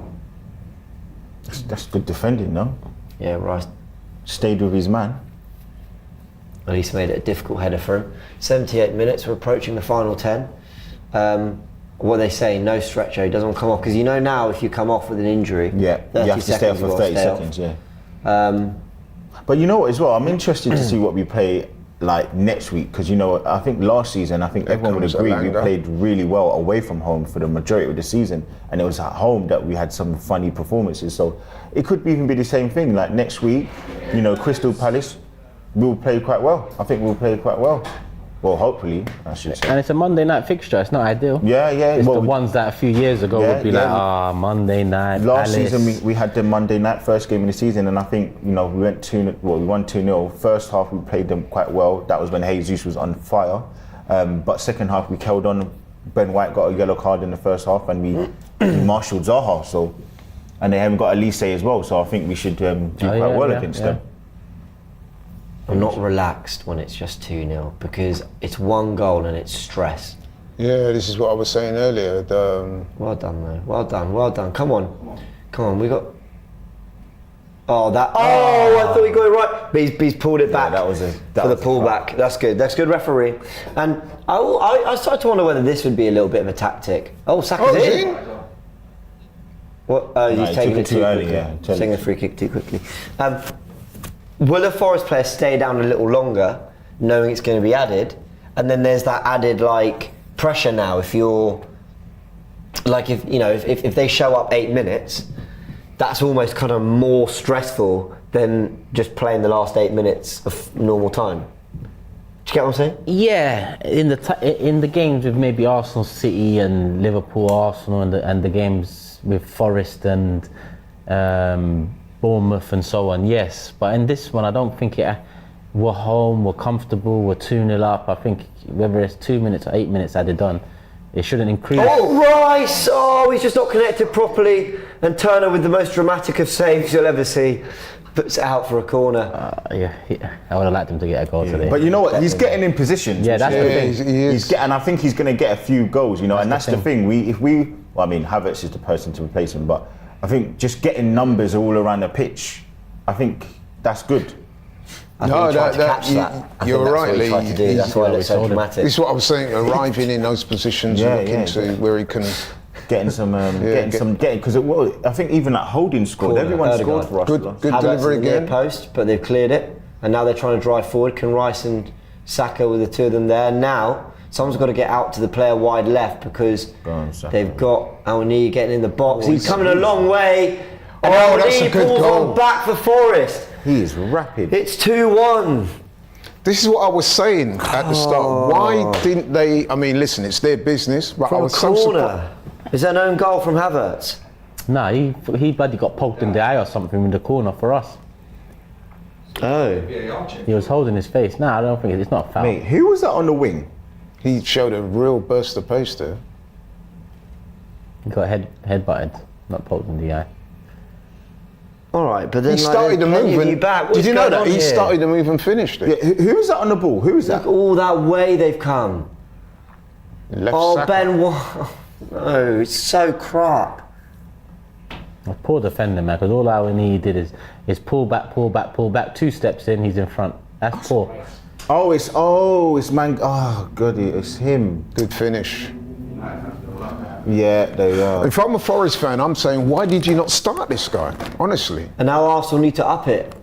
And I'm thinking So now we're in some that changes So and we're- get players back where they should be on the pitch. And Partey comes see. flying in because he's lost composure immediately. And now Forest are coming forward.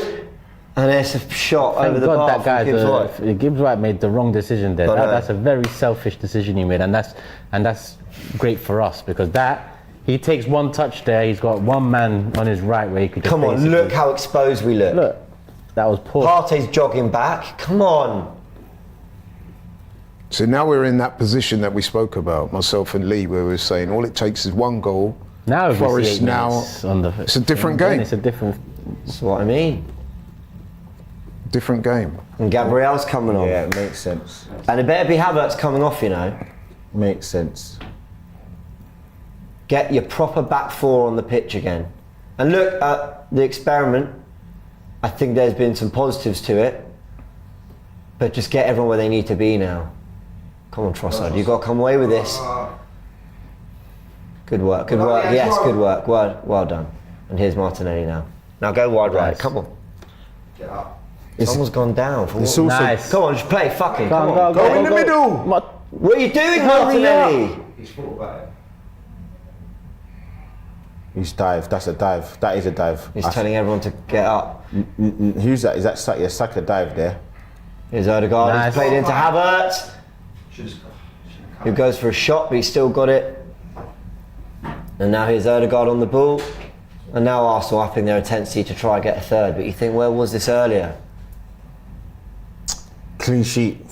I know Jordan on Forever Arsenal. He wanted 19 clean sheets. Just one gone. I thought we'd start with one here. I can't even lie. Yeah, I did. I'm very disappointed by conceding that, especially the way we concede from our own corner. Yeah. We let Nottingham Forest counter us. That is. Tomiyasu. Gives it to Nice. Martinelli. That's Tommy's in. Cuts it back for Martinelli. Not the contact we wanted. Come on now, don't let them go up the other end again and score. That's poor. That is very poor. It's very annoying. We talked about complacency, didn't we? You predicted 3-1, didn't you? We predicted a nervy 3-1. So you actually predicted we'll concede. Yeah. Because I don't trust the concentration levels in this team yet.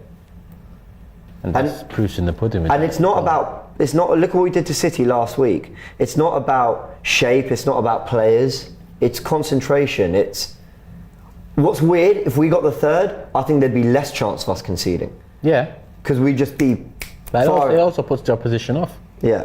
Heads go down. Martinelli's coming off. Martinelli was our outlet, to be honest. Martinelli was our outlet. Yep.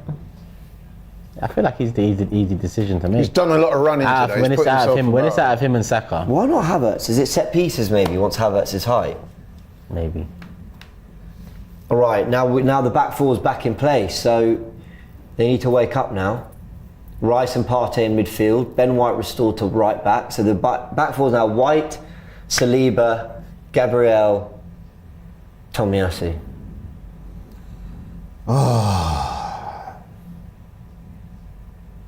And now they're holding up, and well done, Partey. Oh, That's not foul no, now, no, so he he didn't. got the He- ball. He's dived, man. He's He has dived. dived. He has dived. He's dived. Havertz. So Havertz, oh yeah, Havertz There's is a header, fully up and he's top leading the now. line now. A few minutes to go to this 90. How much you think added on? I Four, think they four, had five? 5 minutes. 7. Just a couple of substitutes. The guy went down. Timber went down. No, they'll add 7, I think. yeah. Well done. That's good from Odegaard. Right, do some. Nice. Go on! Drive, Havertz. Oh, he's in it. And he squares it for Saka! Oh, and it's saved, but he's offside. I wanted to see some drive there. I mean, he didn't do Then anything picked it up, wrong, His but... first instinct is to he's not protect really the that ball. type of player, though, is he? No, but he Yeah, didn't we do hear a anything lot wrong, about his but... pace, though. Yeah, he has got pace. So Partey. That's Elanga, isn't it? That's what you get from Now he's Elanga. Trossard, out on the left. Gives it to Havertz. I wasted that. Come on, people, wake up! One, Where's one the pressure? man- I'm quite sure. There's no. We're dropping into a shape, Yeah. which, like... I want the pressure on it again, man. That's what I want to see. That's what Eddie was providing. Got some super chats in. We lost title at West Ham being 2-0 up and casual. Haven't learned. Elneny is the one we need to upgrade on. Yeah. So, not so much Eddie. Chouameni, Lavia, Douglas Luiz. Elneny's not Elneny. in the squad here. And we got Jorginho. Brandon says, spent all that time on cruise control for what? This team still hasn't learned anything. They want to ramp up the pressure. Nice. That's good. Now, where's the outlet? Trossard's made a run there. I don't mind this, a little bit of possession, but just like, I want it away when from we the do goal, get man. into the final third, can we show some drive? I just want the ball away from our goal. You see, it's quite precarious when you're 2-1 up, especially with a few minutes to go. Because you don't know if- if to go for it. Yeah, because if Forest do get in there, then all of a sudden... Ref. Oh my word, That is Odegaard, well disgusting. played. You know. That is actually disgusting. That is unreal. Especially, Laurie, when you're the home team. Yeah, absolutely. Because Arsenal are now mentally, this cough, are mentally juggling, killing the game off, but not giving anything on the counter. I do, you know, some of the fans voice their concerns, right? And, you know, it can come across as a bit hypercritical, but you know what? I do understand where they're going from when they Yeah. say things we need to learn from it, because we have been in this position a few times before. We've been winning and looking good, Oh, come on. looking comfortable, and then you need to do... Position, come That on. is hold up play of That the is- wow. Yeah, that is. That is hold up See play. the way White came back to cover Saliba there, that was good. Well done, Gabriel. Oh no. That is. If you're a Forest fan, you're thinking, why in the hell did they not start this guy? I mean, look at the problems he's caused since he's come on. He scored a goal. He's occupied the defenders. he just come back from injury. Yeah. He Doesn't look injured to me. Starting striker. that is serious hold up. Oh, Oh, now the Chris. big boys are on. Chris Wood. Here we go. Big boys are coming on. Kuyate as well, ex West Ham boy, ex Crystal Palace. Have Yeah, boots there you will go. travel. That's what he is, isn't it? And Laurie, and I just want to, I'm not saying this because it's 2-1, it's getting a little bit nervy now, but my thing with the first half was I didn't feel we'd seen enough to be worrying about what, you know, the state of play or whatever.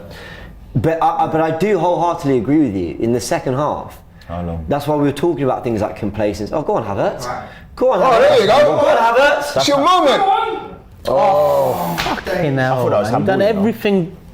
Oh, come But on. you know, that's a good interception though. That's a Nah, good what, nah, but Yeah, but he was away, man. I He want was to praise away. him for that because he deserves praise for here. Good pace Just there. get the ball down. That's handball as That was well. handball. I said that. All right, let me reserve that I praise. said it was handball. That was That handball. was I want to see another angle. Actually, don't they do the t-shirt line? If that was there, it's fine. Is it? That's why they did that last year. don't know, I think this would basically be okay. I don't know. Oh, so it's not the. Oh, so you can touch the top of the arm. Yeah, okay. 90 minutes, no news yet on injury time. They've headed the ball out, and look, we're not going to have any joy, I think, with corners now. What's the extra time though? Who knows what the? Anyone know? They're adding it up. Is there an injury? What's going on there? Extra. Shall I try? Nothing yet that we know about injury time. It's 91 minutes that have been played, and They're saying 7 minutes. yeah, I said it'd be 7. Where have you seen that? Online. They're saying 7 minutes. Bless Frank's in the background, desperately trying to find out for us. You just got a yellow card for time wasting on a throw. Who did? Whoever took the throw in there. Ben White. Imagine that. We're time wasting at home against Forest. That sounds kind of weird, man. They'll add it. Yeah, plus 7. minutes. So I wonder if that's plus 7 on top of the 9 of the one that was played. It can't be. Surely it's. Well, are they not going to add on the extra time for the Referee, wasting and stuff like that? So that's like another 30 seconds. Oh, so it'd be 98, 99. Yeah, something like that. I'm assuming so. So what are we to make of this then? I mean, like it looks like we're gonna, I wouldn't say edge over the line, but Well, let's see. I mean, It's not looking good right now. Turner, please slip. Remember how loved you are. Oh, it's a shame. Come on, get back. Where's the pressure? I need the pressure, man. They're just allowed to do what they like. Saka's just got booked. Man of the match, Saka. Fair enough. That goal, I guess. He's gonna get booked? No, you're not. Come on, where's the pressure? Get into him, pressure. I'm not trying to defend Havertz, but I'm not sure he wants some like mega high press. And then he just wants them to just get back into a nice shape.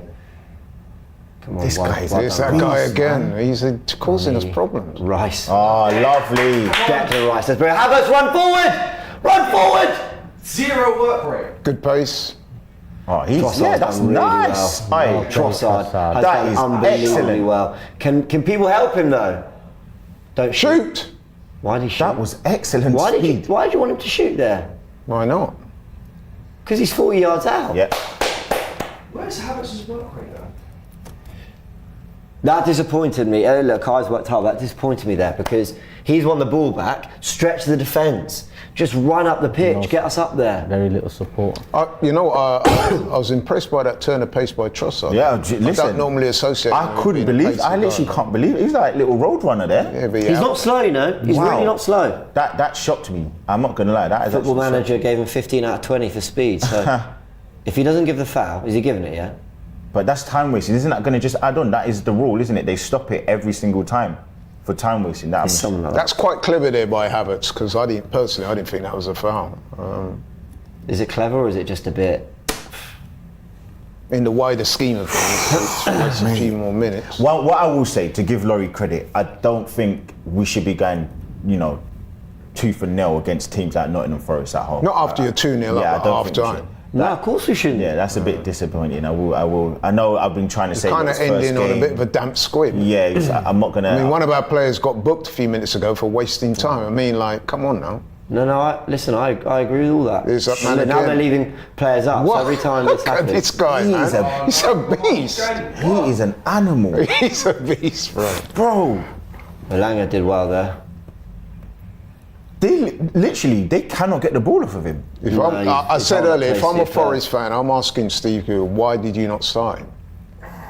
It's very, very nervous. Remember, everyone, you can have your say, whatever the score at full See, time. this is the danger. See, now Forest are able All to the players get have got every the man box. up. But we've got tall players. We've got big, tall, strong players. So we've got to defend this properly. We better. Every single player that I've seen there is over 6 foot or 6 foot and above. Come on.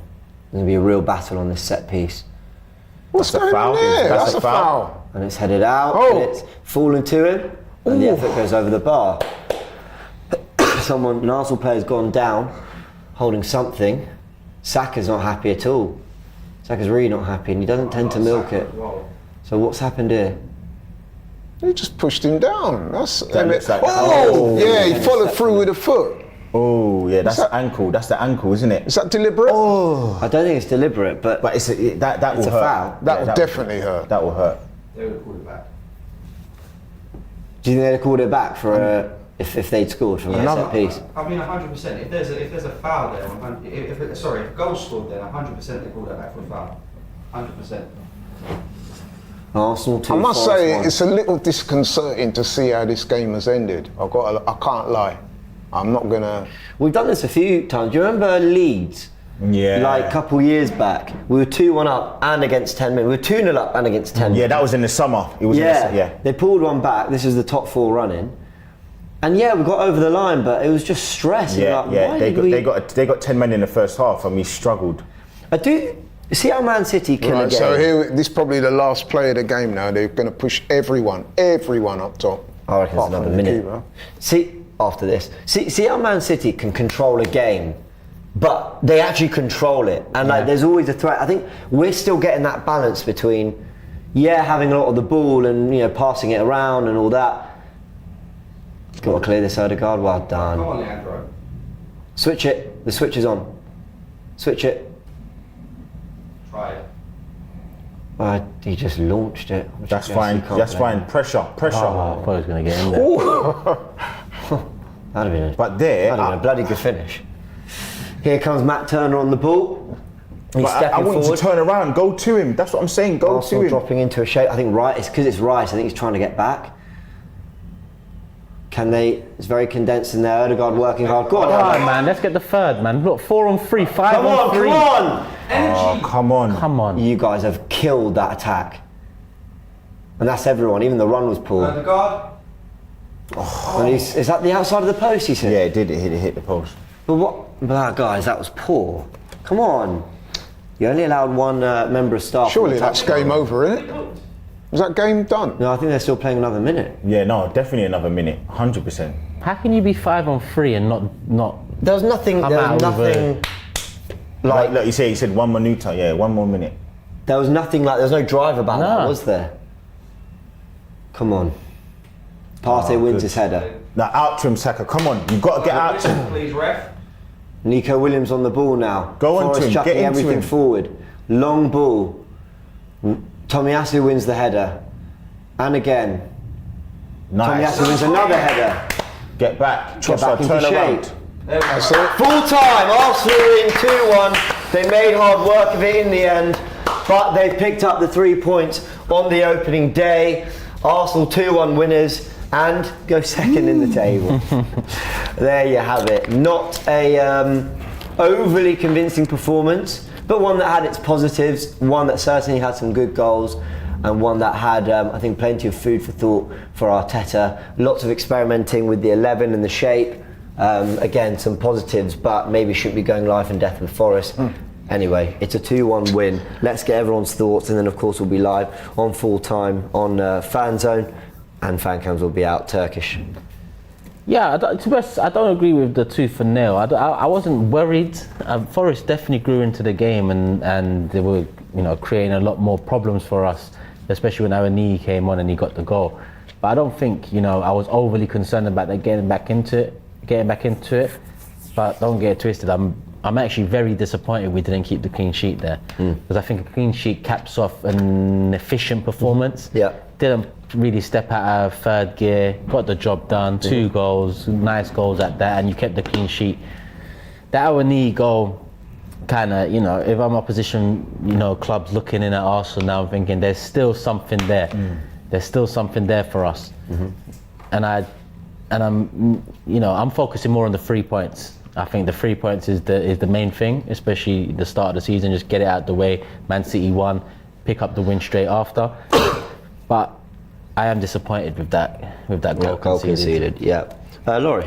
Yeah, I echo a lot of what Turkish just said there. First and foremost, it's always good to get a win in front of your home fans on the first game of the season. However, that being said, we were 2-0 up and we were seemingly coasting. I picked up on the lack of the intensity in the first half. And okay, we got the goal after 20 odd minutes, got another one straight after that. But in the second half, I was expecting to see more intensity, more goals. We didn't get that. And when you're 2-0 up, and there's always a danger that if they go down there and get one, then all of a sudden the dynamic of the game can change. And that's what we saw a little bit towards the end. I do agree with Turkish. I wasn't like wholesale worried that we might not win. But that being said, I was also disappointed that we didn't kick on and show our true championship kind of status and try and go for the win, you know, all guns blazing. But hey, a win is a win is a win. A win is a win, Lee. Yeah. Look, a lot of it you can chalk up to the first game of the season, and I think that's fair to do. I agree with Turkish. I'm actually a little bit disappointed because I did really want to get that clean sheet, but let's hope that this week they go back to the drawing board and they really try and iron out a lot of these performances. I thought in the first 60 minutes it was really professional in terms of the performance. We kept the ball quite well. I feel like, you know, we did what we need to do in terms of recycling the ball. My only concern is just the lack of, you know, possible concentration and allowing them to score the goal. But yeah, overall, look, 1 of 38 done. Let's move to the next. I think we're trying to shake off the anxiety of the end of that game. When actually, I think you're right, Turkish. You've sort of brought me down to earth a little bit. That actually, when did they score on 82? 79, something like that. For 75 minutes of that game, we were so untroubled. Yeah. And yeah, Brennan Johnson had the chance, but Rice hits the post, and we had actually some openings that I felt we could have done better with. Okay, we didn't, but we got the win. We got 3 points, and Arteta again has tried something else, and it hasn't cost us today. When he scored on 82 minutes, we've seen there. So look, I think there were things to be encouraged by. I think, and I'll give some. I thought Declan Rice looked really good. This is the happiest I've been with him. I thought he just looked very comfortable. I like the way he was getting forward and all that. Martinelli and Saka again causing real problems. Odegaard looked like he was having so much fun out there. Partey did well, whatever the position. Look, we've got the 3 points. The 3 o'clock kickoffs have actually begun, and the Premier League is back. You can all enjoy what match of the day tonight. And Arsenal have 3 points. It's about building it throughout the season. Look, I must say though, with that Partey experiment at right back, I did hint at it earlier. I'm not sure how that works against the better teams. So, okay, it worked today, by and large. But me personally, against the better teams going forward, come the business end of the season, not for me. We reflect on that opening of last season and we talk about how brilliant it was. You know, the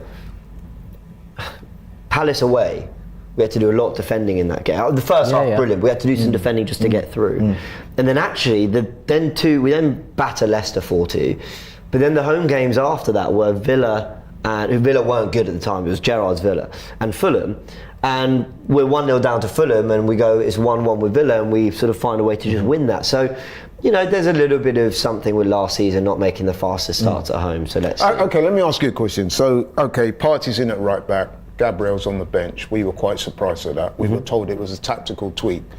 My question to you is, how putting Partey in at right back as opposed to Gabriel, what does that give us extra then to justify that change? No, can I just say, I think with the... No, I'm not talking to you. No, but I just think though, like when you're thinking about it, I don't think no one's saying that this is going to be the formation going forward. I don't think anyone's saying. I think it is really down to the tactical flexibility and certain. Yeah, but what does it give us that we didn't? No, you just get more players in that can keep control of the ball. As James said, I think you just have the two sort of sitting players. You can let Declan Rice to go forward or Partey to go forward. We saw Partey, picking up positions around the pitch. Right. You also get Havertz into the team as well. And then also, I think a bigger factor is you're also going to have Jesus can link up the play a bit more. So I think overall, I'm not as worried as somebody like maybe I'm not convinced that it makes us a better team. To be honest, I've got to say that.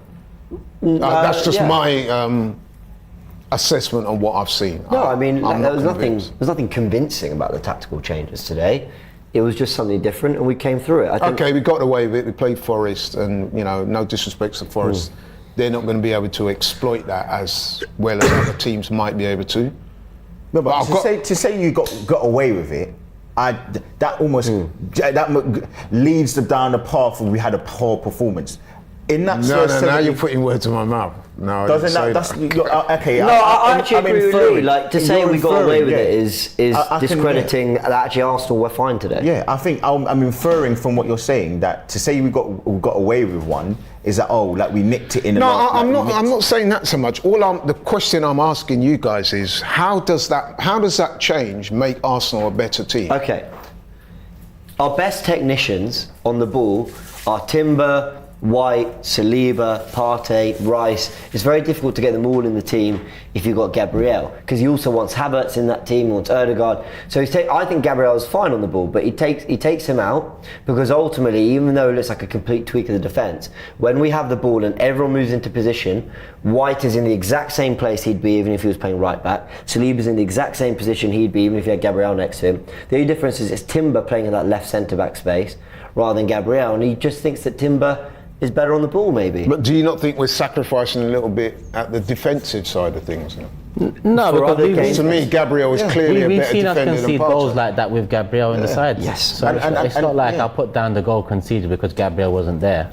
And I just think when you look at it, I know again I'm going to keep saying it, but nothing's going to be that well-oiled machine in one game. Like we have to literally get them into the team, get them playing, get them used to playing with each other, know to learn from these mistakes, and then you move forward with it. So I don't think it's as big of a situation as possibly you might think, but you obviously you got your thoughts and feelings on it, and that's fine. Let's get some final words. Brandon says they need to learn how to demoralise teams. Two halves, two different standards of play. I think I wouldn't say demoralise, I say demolish.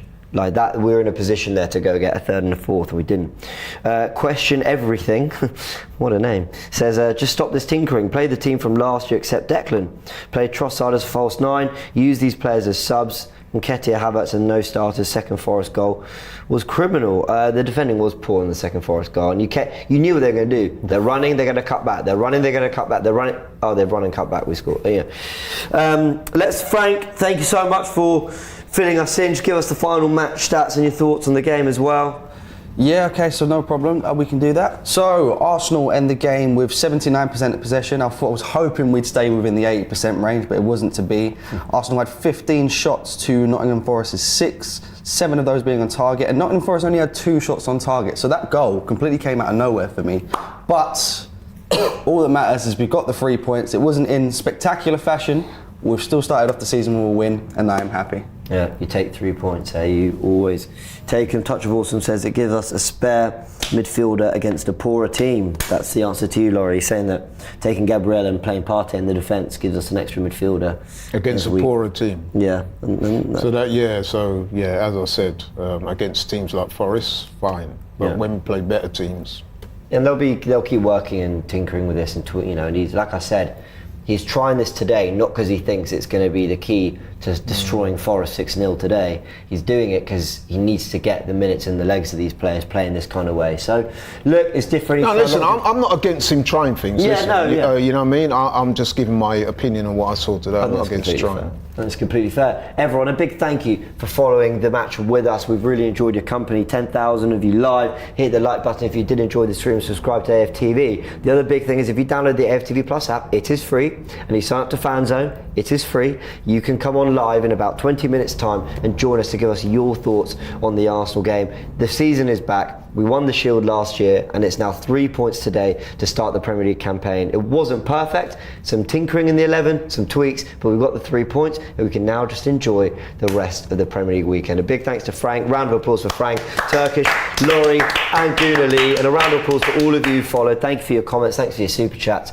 We will be back next week. See you soon.